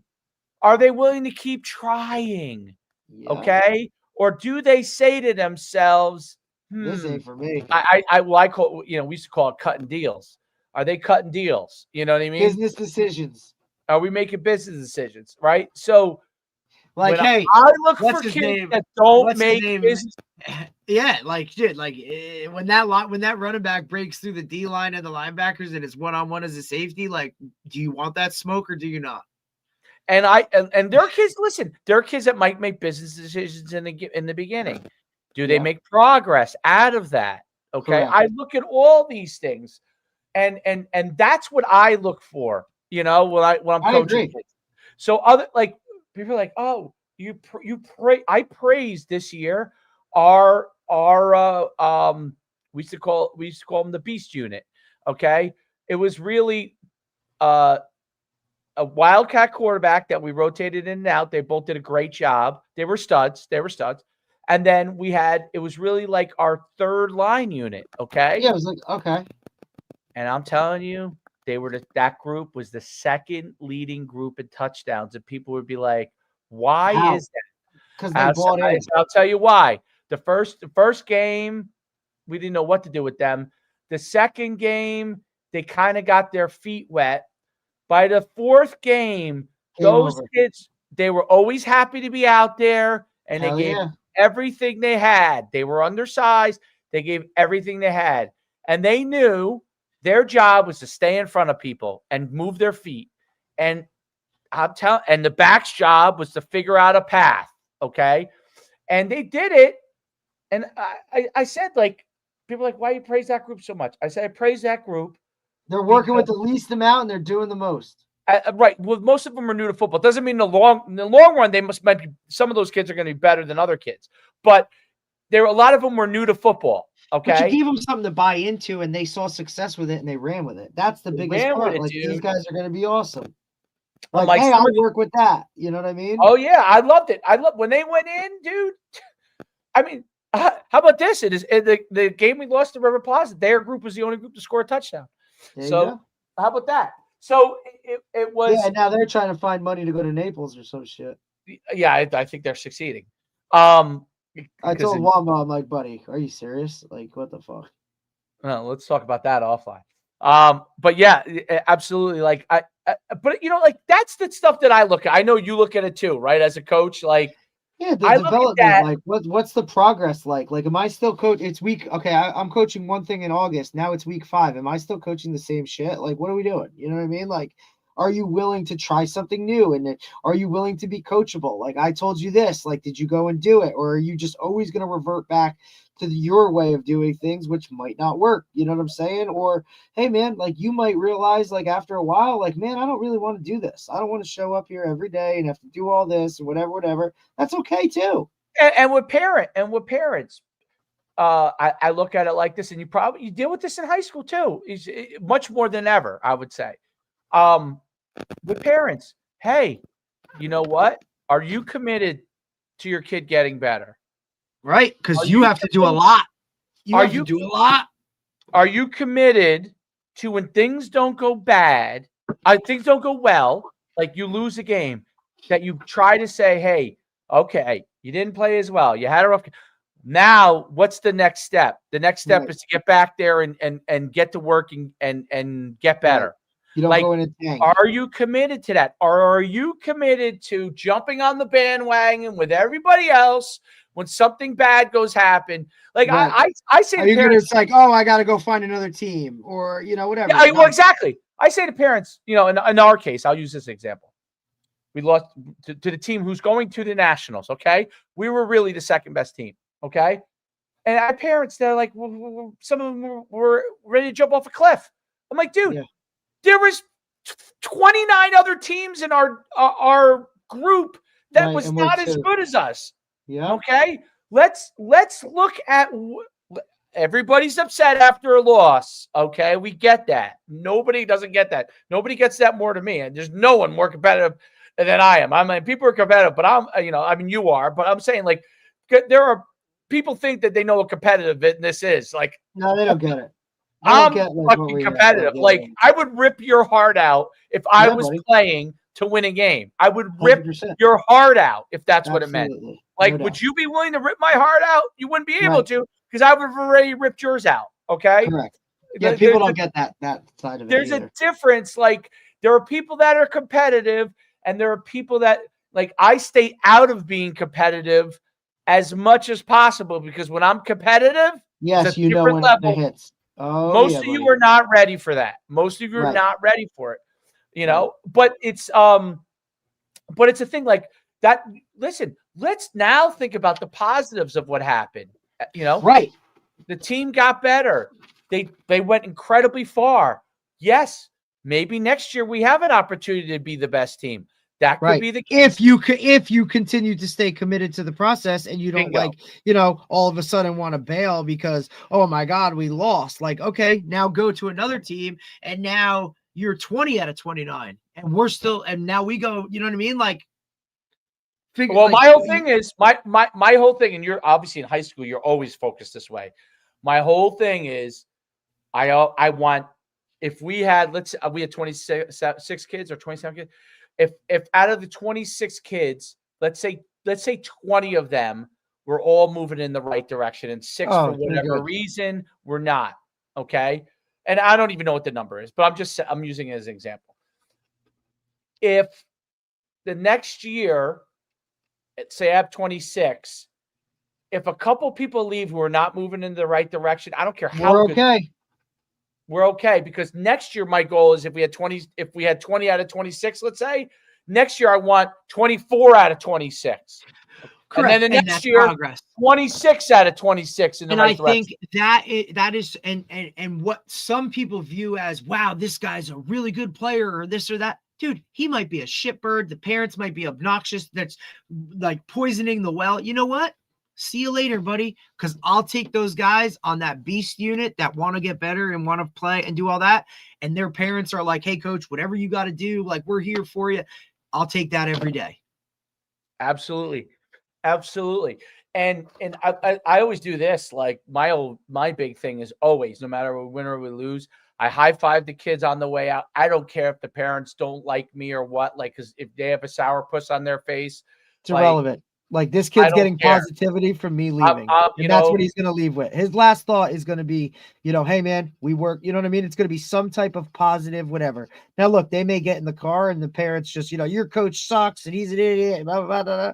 But they're going to still know there's going to be a little bit of something in their head going, you know what? Even though mom and dad are saying that, like, coach doesn't really like that. You know what I mean? Or like, hey, coach is like, whatever. And obviously that's harder with the younger ones. But look, I deal with it. It happens no, it's probably no different in high school. And high school, it's the same. Parents, I get it. Yeah, Georgie just talked about it. You know what I mean? Like, you're gonna be a different way when you're a parent. If you might come out, even as a parent, you might come out of the game and you might feel like, oh, coach didn't use my kid properly, or he didn't do a good job in that game. But then the next day or two, you think about it and you go, you know what? We're in the right direction. Everything's not going to be perfect. It's really hard to win at any level, anytime. You got to have perspective. Perspective. Dude, it's really hard. Yes. And I don't think that's key. You don't have to agree with everything the coach says. You might think, but I'll tell you what, that was something that was really, really hard for me to adjust to, because I grew up around winning. Like, winning was the expectation, dude. Winning was like, that was the fucking standard. So now, like, to see people be like, yeah, well, they tried. That's okay. Like, that took me a really long time to understand that, buddy, not everybody is like win or bust. You know what I mean? You have the opposite experience as a football player, at least football, I'll talk about. Because track and your basketball experience was different than your football experience. But, like, football experience-wise, we have almost a polar opposite experience. Like, I guess absolutely. I won in college and a little bit, and we won a little bit in youth. But I'm talking about, like, for the most part, honestly, I would say average to below average on a lot of the teams I was on, right, as a player. So yes, good year would be average. I mean, UConn, we had a couple of good years, but, like, a good year was 8-3. You know what I'm saying? Like, that, right. It wasn't 11-0, so. And for me, a bad year was state semifinals. Yeah, right. So totally different. And it's harder for you. Like, I bet you it's harder for you in the building process because of it, because Oh it's yeah, harder yeah. to see this. Because It's harder because you're used to what it's like to get there, yep. and it's harder to see like a And it's group. also hard to like explain it to guys that have never experienced it. Like if you don't know what winning is like they just don't get it. Like, oh, this is great. And you're like, buddy, there's a whole nother level of great. You know what I'm saying? Like, Right. oh, we're in the state semifinals and we lost. I'm like, dude, that next step is unbelievable. You know what I mean? Like, you want to be coaching on Thanksgiving Day, dude. Like, that's a great feeling. Absolutely. Is coaching in the morning on Thanksgiving Day or playing. Like, that's just, you know what I mean? Like, you want to be at practice when it's fucking cold. Like, you know what I'm saying? I'll tell you this. A lot of people didn't agree with it. Now, DJ and Nymphius, obviously, and done, like, when I was an assistant coaching with those guys, you would say, My God, okay, bro, those guys are rolling. they're very tough coaches. They also are, I would say, much more professional. When Satterbrook was really good, when I was an assistant, when I first was an assistant, I could say that some of them were professional and some of them were lunatics. But I can tell you this, that they drove them so hard because Satterbrook kids needed it. Like, right, that's what they had. You had to. They needed it. Riverdale It kids worked for them. Riverdale kids and Old Japan kids, you could drive them incredibly hard, but they probably have parents that do process that well. At Satterbrook, not all their parents process that well. So they even had it. drive them at a way that you could not. And my father did that on the track side of it. But in football, they would drive them from a mental standpoint to the brink because they needed it. Because those kids, that was the only way to get wanted to fold. They would want to fold. Something gets hard, you get punched in the mouth, it's over. You're done. Like, I'm going to put my head in the tank. Oh, we're losing again. We're going to lose. Done. They taught them how to fight through that, Be right? resilient. Fight through that process. Like, hey, man, we're down 14-0 in the second quarter. Don't worry. We'll be good. You know what I mean? Like, and then once kids see that, I think a lot of times, right? Like, once they get through that and they realize, like, hey, man, being down 14-0, like, we win these games. They do it. That's why I always say winning breeds winning. You know what I mean? Like, and that's so much more than just what's on the scoreboard, dude. Like, you got to teach that winning breeds winning is resiliency and all that stuff. Like, knowing we're always going to be in a game. No matter what. The hardest thing is to become to hardest when winning, when you're winning, it's once you get to the top, it's hard to stay at the top, but you could get consistency. The hardest thing is being horrible to getting to be really good. Yep. That's really hard because the mindset. That's the whole thing. You got to change the mindset of like, hey, we're supposed to win this game.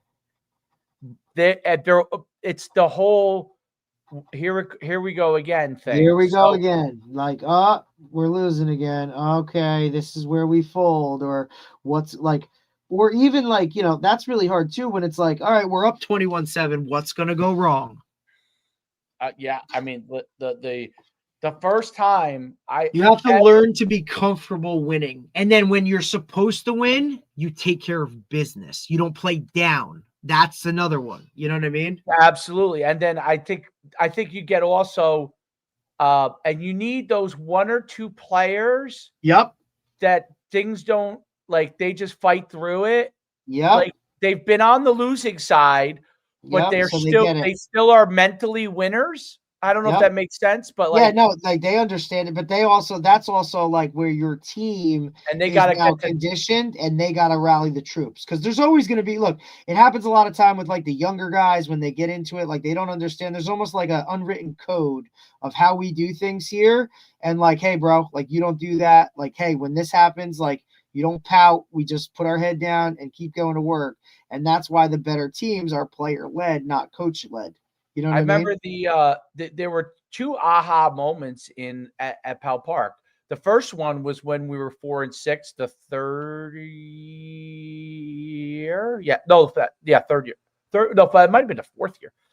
It was a long time, boy. No, it was the third year. Loss, JV, fourth year. Okay. we were 4-6. We were finally making progress. That team could have been a playoff team, but a couple of things went wrong. But the big win was a team beat us the year before, 48-0, literally 48-0. And we beat them that year 32-21. Okay. And they were a pretty good team that year. And so, but the aha moment in that game was when that team came right down the field and scored. We went right down the field and scored. Then they came right back down the field and scored again. And then we went right back down the field and scored. And then I saw them for the first time, like, all right, we're good. Okay, we could respond. Then they struggled back and forth some parts of that year. Then the next year, the team that went to state championship, their aha moment was the very first game they went into. This is always nice when it happens in the first game. Although most of the summer they won a 7-on-7 tournament in the summer. Start to see some things. That was when we build on things. We beat Bergen Catholic 7-7 tournament. That was a great moment. That was a fun moment. That was what I call a fun moment. I have to say it was the first time I ever see Bergen Catholic kids be sour. They were waiting for us. People wanted to fight us. I was like, why do you want to fight us? We beat you. That's the problem. Oh, not the coaches, not the coaches, obviously. It was parents. We did something wrong. They're because that's not supposed to happen. Right. So, I mean, obviously, if we play a tackle game, you'd still beat us 50. Your lineman, But we play Hawthorne, and this game goes back and forth the whole game. But the key moment was really the very first play. So we're half of our coaching staff was now on Hawthorne staff. Okay, they left. They basically jumped off the ship because they didn't know if we could get there.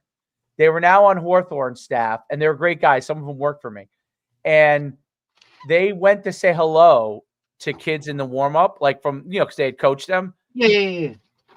And the kids didn't say a word to him. They just were like, nope, not happening, brother. And you're like, oh.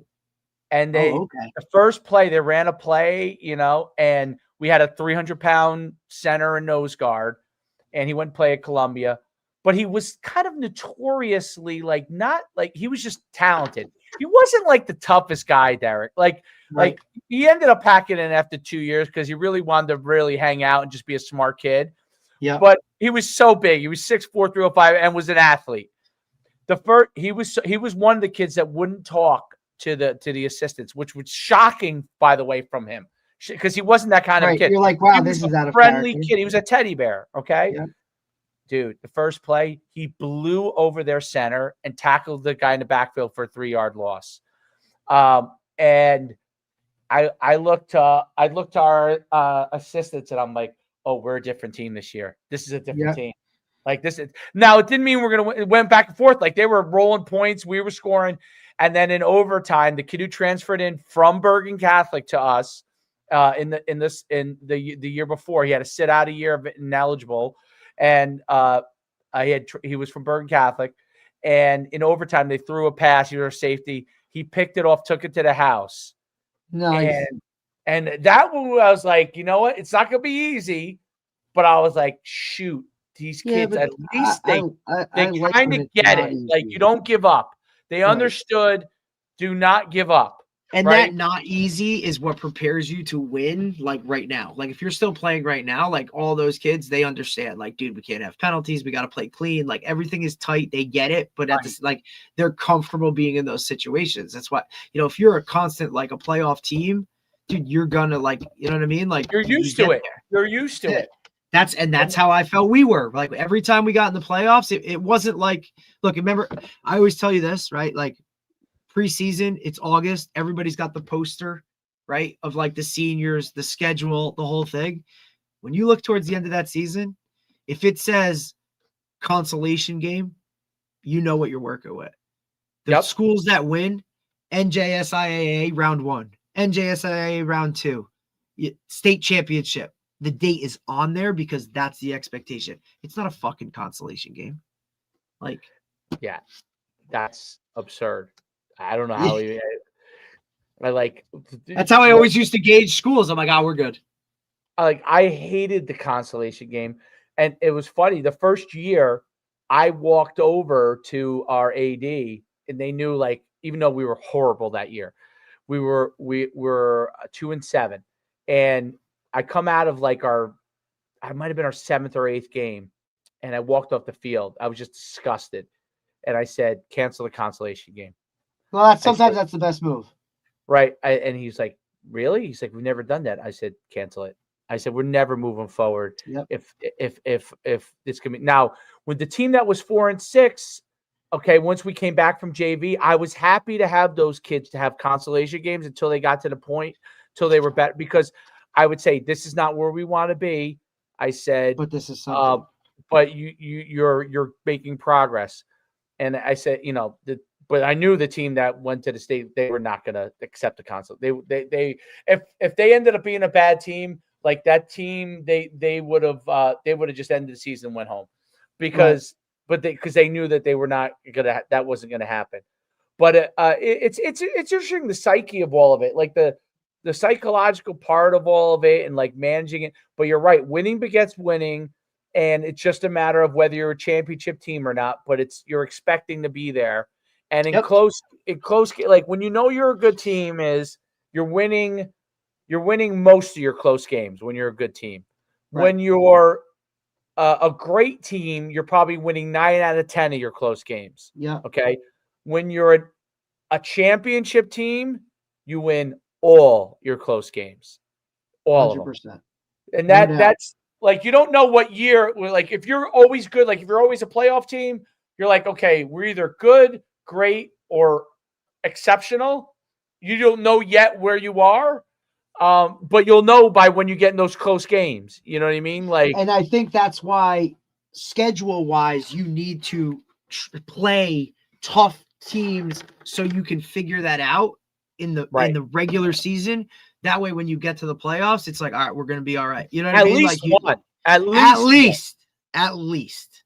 Like when you lose a tough game, you at some point in the schedule, when you lose a tough game, you know now where your flaws are. Yep. Like I came at it like our Troy's club team, right? They rolled through this first tournament, and then they played in the championship game. They got smoked. Okay. Right. They came back. They were down a lot, and they came back. They fought, which they deserve a ton of credit for. And they fought, and we made a mistake. We didn't press them right away. Those are tactical things. But what you really quickly realize is that I said to the guys, head coach, I said, it's great that we played a really good team in the championship. Right. Goodness. Now they know where it's at. Now we know our level. Now we know who can do certain things. Like our point guard and our 2 had, Troy's the point the other way. Troy's the quarterback of Middletown. He's the River Plaza quarterback. They dropped 20 of our 26 points. Okay. And we realize now, okay, we got to get better production from the other wing elsewhere, and got to figure out how to do that. Right. We didn't, it's not that they can't do it. I think we didn't do a great job of putting them in. It's just those other guys need to play their role, and we got to figure out how to make that happen. We got to figure out what we want them to do, because those guys were lighting up the not as good teams, but we didn't put them in good positions, I think. And then here's the other part, like what happens when they're not lighting it up? No, and they didn't. They struggled, but I think part of it was I don't think we had any strategy. It's youth. It's like we were rolling, right? So you don't have a strategy when you're rolling early on. Nope, your strategy is we're killing everybody. So, that's why you got to play those teams that put you in bad situations. Now we know, okay, you know what? Like these 2 guys probably could score. Wombo's going to be able to score. But guess what? Like now you're going to play a team that's like, all right, we take away that. Like, where's the next option? Or how are we going to, get these guys shots when they can't get them on their own or whatever it takes? You know what I'm saying? Get those guys open, right? We need to get them that group as a unit needs to contribute 10, right? Yep. Because Hey, now this you're guy at needs to 30. come off the bench and needs to grab me 5 rebounds, and you know what? Needs to hit a 3. Like, and then we're good. And then this guy going in, he's got to cover their best guy, because now if I put this guy on him, like now he's going to be spending most of his time playing defense. He ain't going to be able to score as much. Exactly. Like, you know what I'm saying, dude? Like, I get it. That's why hoops is fucking awesome. fun like that. Oh, well, that's my dude. I honestly, as much as Hoops is fun, bro. Hoops is addicting. Hoops too. is so much fun because it's like, that's why I try to get in these guys' head. It's even more of a chess match, dude. Like, let's think about, okay, if the point guard starts to get tired, right, because he's covering the point.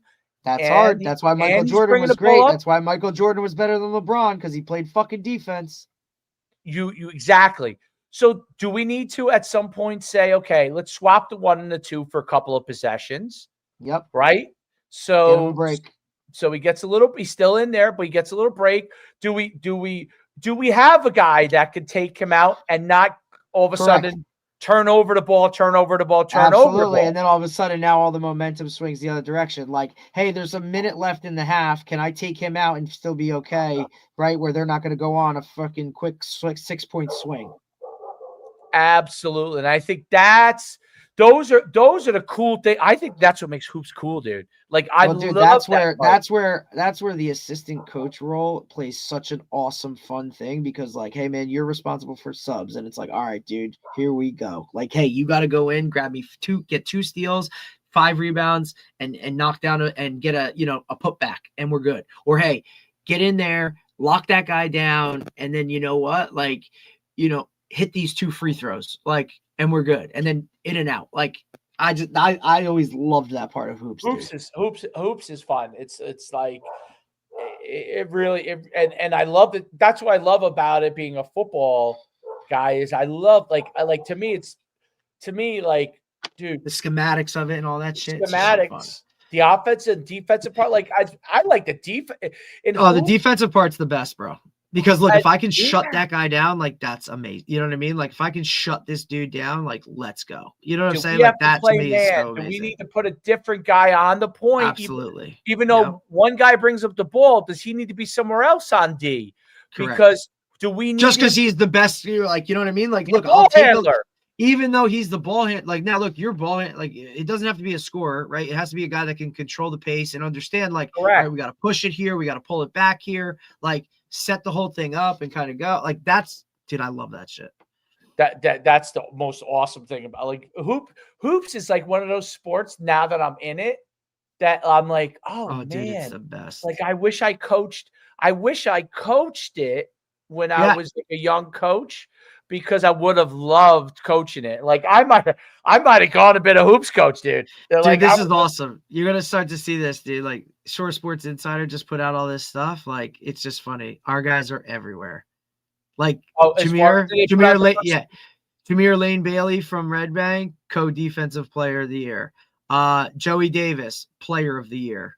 It's just the names. Dude, guys are everywhere.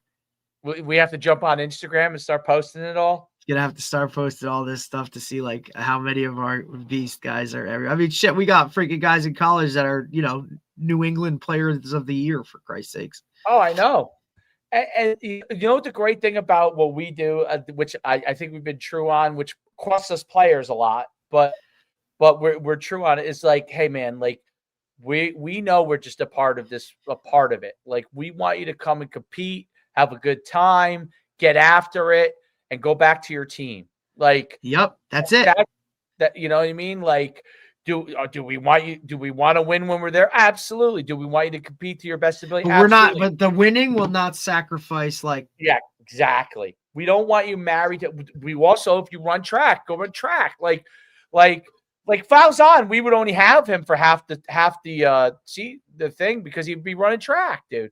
So, he's like, just killing it. He's a stud. Dude, we knew it. Dude, remember when he also understood, like, this is where I need to go. This is the level I want to play at, because I can go play. I'm not going to have to push. Same with Kyle Various, like, doing good stuff at St. Anne's. Like, these guys all understood their level. of where it is, right? Like, Right, I'm and then gonna you go had here. Michael Ford, who's a mega stud. You And know, I'm gonna like, and like, you know, even like, oh shit, what's his name? Who's that? Maris, DeCaro, Jeremy. Like, coach, I'm gonna go here. I'm gonna work really hard. Like, the expectation wasn't astronomical. They understood the process of like, Correct. I'm gonna go here. I'm gonna work, and then they didn't jump ship, right? Like, correct. That I like. Amen, brother. I like that we emphasize, I emphasize that, and like, it's more like, hey, dude, congratulations for your success. It's like, Right. you Like, know, dude, D'Alessandro, like, awesome, first team all NJAC, like as a safety at TCNJ, like, dude, awesome, right? it's awesome. All right, go have a good day. Tomorrow we got Brad Fortney, 10 a.m. I got a 5-minute thing I wanted to talk to you about, and I'll let you run. Yeah, All hit right. me up. All right, bye.